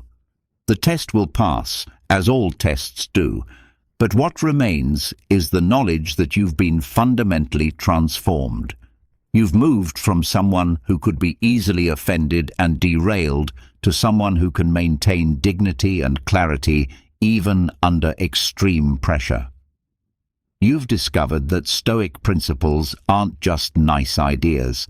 They're practical tools that actually work when life becomes challenging. This transformation doesn't make you immune to future difficulties or guarantee that you'll handle every situation perfectly. But it does give you unshakable confidence that you have the resources to meet whatever comes with wisdom and strength. You've proven to yourself that offense truly is optional, and that freedom opens up possibilities for living that you're only beginning to explore. As you reflect on your test, whatever form it takes, remember that it's not really about the external situation or the other people involved. It's about discovering who you choose to be when everything is stripped away except your ability to choose your response. And in that choice lies all your power, all your freedom, and all your peace. There's a moment that comes to every person who has deeply internalized Stoic wisdom, a moment of profound recognition that feels like waking up from a dream you didn't realize you were having. It's the moment when you truly understand, not just intellectually, but in your bones, that offense has been optional all along. That all those years of feeling hurt, angry, and victimized by other people's words and actions were the result of a fundamental misunderstanding about the nature of your own mind and the source of your peace. This awakening doesn't happen all at once, like a lightning bolt of enlightenment. It emerges gradually, through the accumulation of countless small moments when you chose wisdom over reactivity, acceptance over resistance, purpose over ego protection. And then, suddenly, you realize that something fundamental has shifted. You've moved beyond the possibility of being offended in any lasting way. This isn't because you've become emotionally numb or indifferent to how others treat you. You still feel the full spectrum of human emotions. You still prefer kindness to cruelty, respect to dismissal, truth to deception. But you've discovered something extraordinary. Your inner peace no longer depends on getting these preferences met. Your sense of worth no longer fluctuates based on external validation. Your happiness no longer requires the world to conform to your expectations. Let me share the story of Elena, whose moment of awakening came during what should have been one of the most stressful periods of her life. Elena had been practicing Stoic principles for nearly 2 years when she faced a perfect storm of challenges. Her elderly mother was diagnosed with dementia, requiring Elena to become her primary caregiver while managing her own demanding career. Her teenage daughter was going through a rebellious phase that included harsh criticism of Elena's parenting, and her marriage was strained to the breaking point by the stress of these combined pressures. In the past, any one of these situations would have been enough to send Eleanor into an emotional tailspin. The combination would have been devastating. But as Eleanor navigated this difficult period, she made a remarkable discovery. She could be fully present to the pain and challenge of each situation without being overwhelmed by it. She could feel sadness about her mother's condition without despair. She could hear her daughter's criticism without taking it as a personal indictment. She could acknowledge the strain in her marriage without panic or blame. More surprisingly, Eleanor found herself responding to each challenge with a clarity and compassion that amazed her. When her mother became confused and accused Eleanor of stealing from her, instead of feeling hurt and defensive, Eleanor felt only compassion for her mother's fear and confusion. When her daughter screamed that Eleanor was the worst mother ever, instead of feeling wounded and angry, Eleanor saw a young person struggling with changes she couldn't control. When her husband snapped at her over a minor household issue, instead of taking it personally, Eleanor recognized someone at the end of his emotional rope who needed support rather than conflict. This wasn't denial or suppression of difficult emotions. Eleanor felt all of it: the grief, the frustration, the exhaustion, the fear. But she also maintained what the Stoics called the view from above, a perspective that allowed her to see these experiences as part of the human condition rather than as personal attacks on her worth or peace. The breakthrough moment came during a particularly difficult evening. Eleanor's mother had been especially confused and agitated all day. Her daughter had gotten in trouble at school and blamed Eleanor for never being there, and her husband had announced that he was considering a separation because he couldn't handle this anymore. Any reasonable person would have felt overwhelmed and devastated.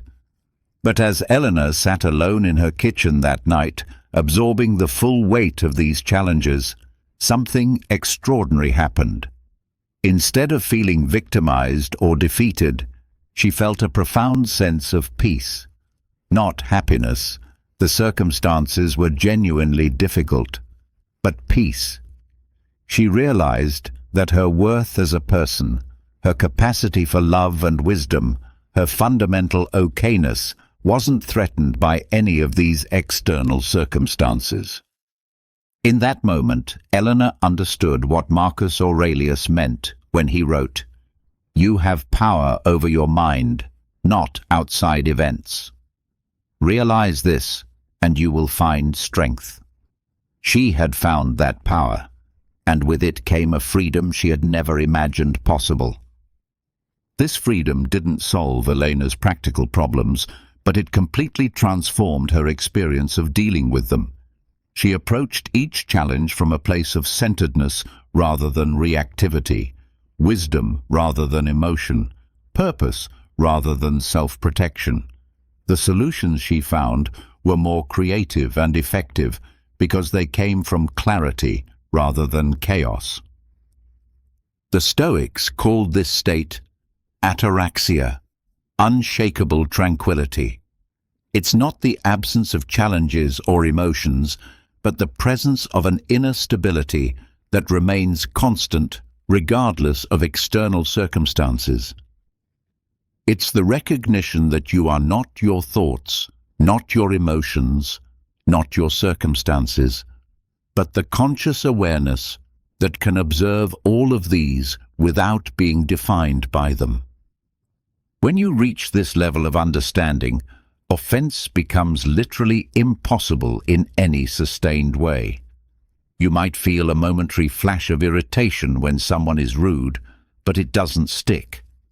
You might notice disappointment when things don't go as planned, but it doesn't derail you.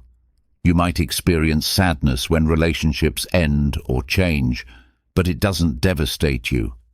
This transformation happens because you've internalized the most profound Stoic insight, that your experience of life is determined not by what happens to you, but by your thoughts about what happens to you.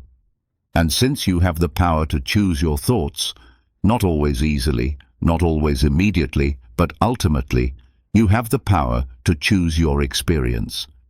This doesn't mean you can think your way out of genuine grief or legitimate pain.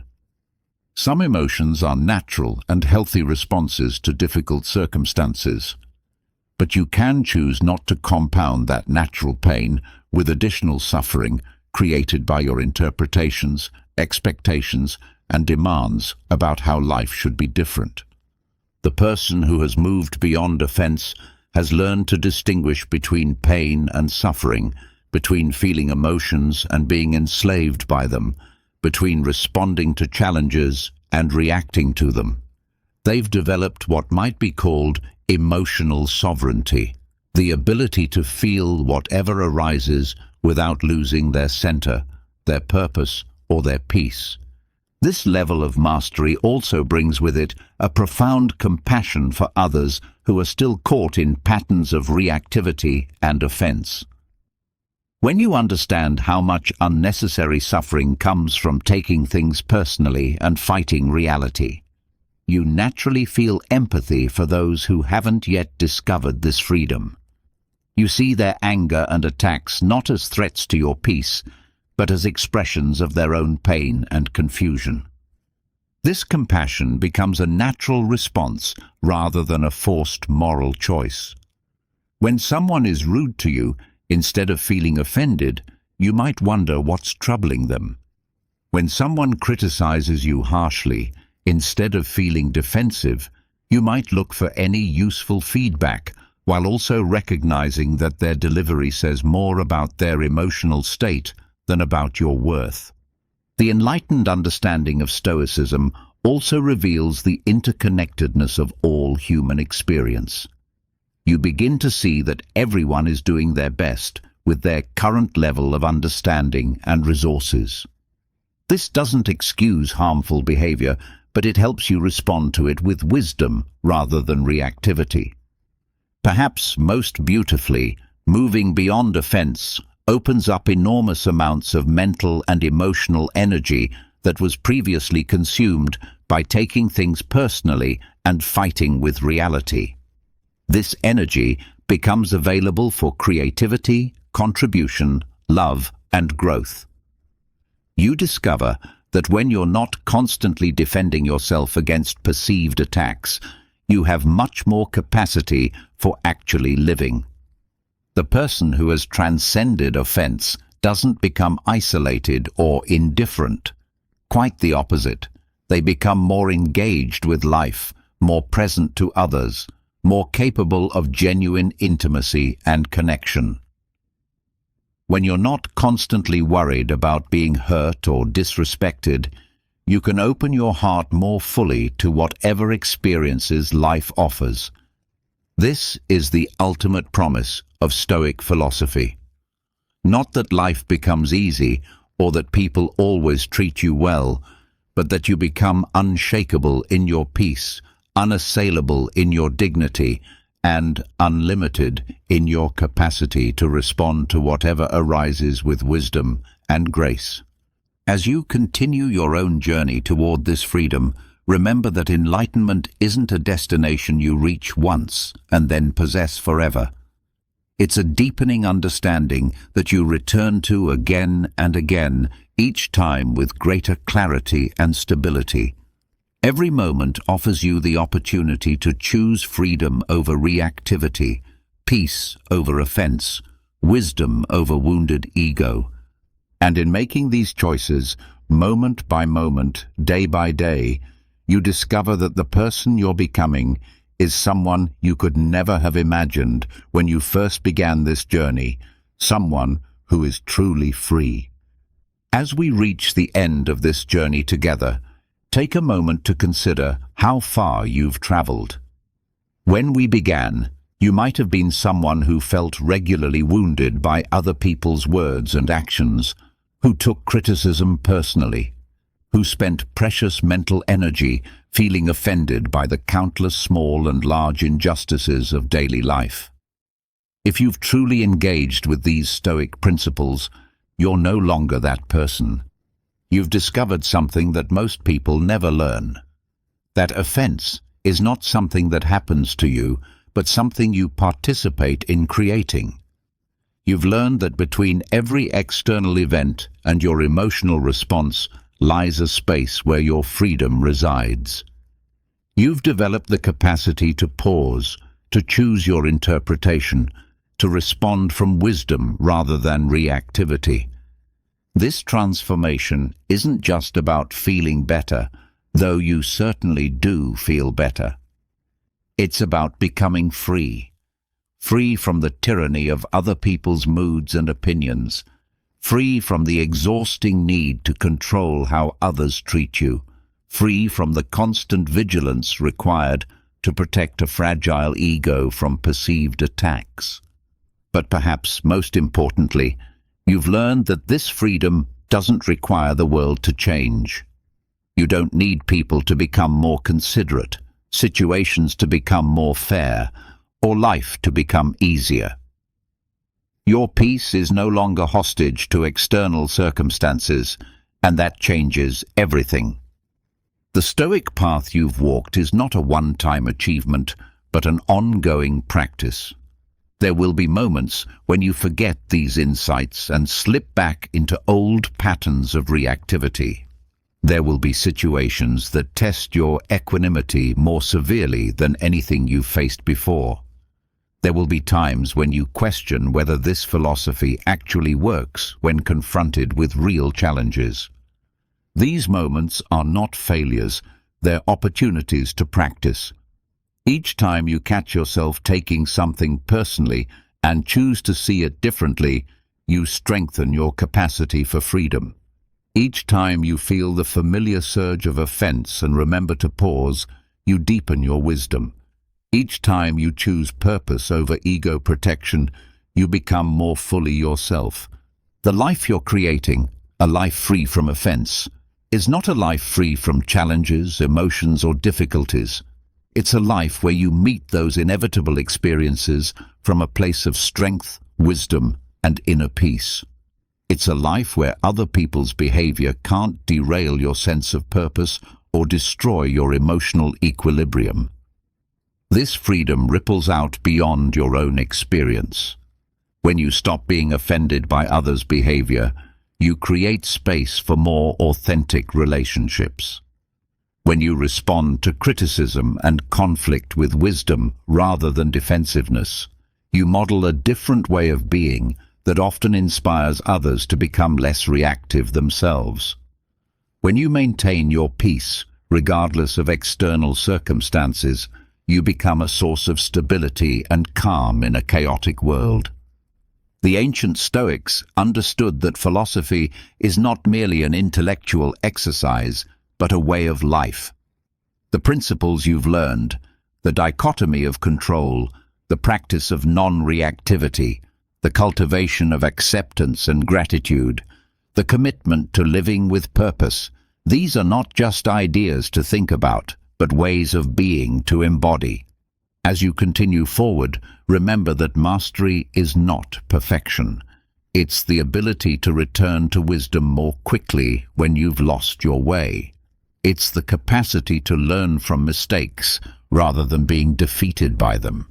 It's the recognition that growth is an ongoing process, not a final destination. You now possess tools that can serve you for the rest of your life. When someone's words trigger that familiar feeling of offense, you can pause and ask, "What if this isn't about me?" When circumstances don't unfold according to your preferences, you can practice acceptance while taking appropriate action. When life presents challenges, you can see them as opportunities to practice virtue and develop wisdom. The journey from offense to freedom is ultimately a journey from unconsciousness to consciousness, from reactivity to choice, from victimhood to empowerment. It's the recognition that while you cannot control what happens to you, you always have the power to choose what happens within you. And in that choice, made moment by moment, situation by situation, challenge by challenge, lies all the freedom, peace, and dignity any human being could ever need. This is the gift of Stoic wisdom, not the promise that life will be easy, but the assurance that you can meet whatever comes with grace, strength, and unshakable inner peace. The person reading these words is not the same person who began this journey.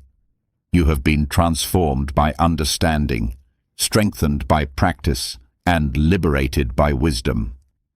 The life that awaits you, a life where offense is optional and peace is always possible, is not just a beautiful ideal, but a lived reality that begins with your very next choice.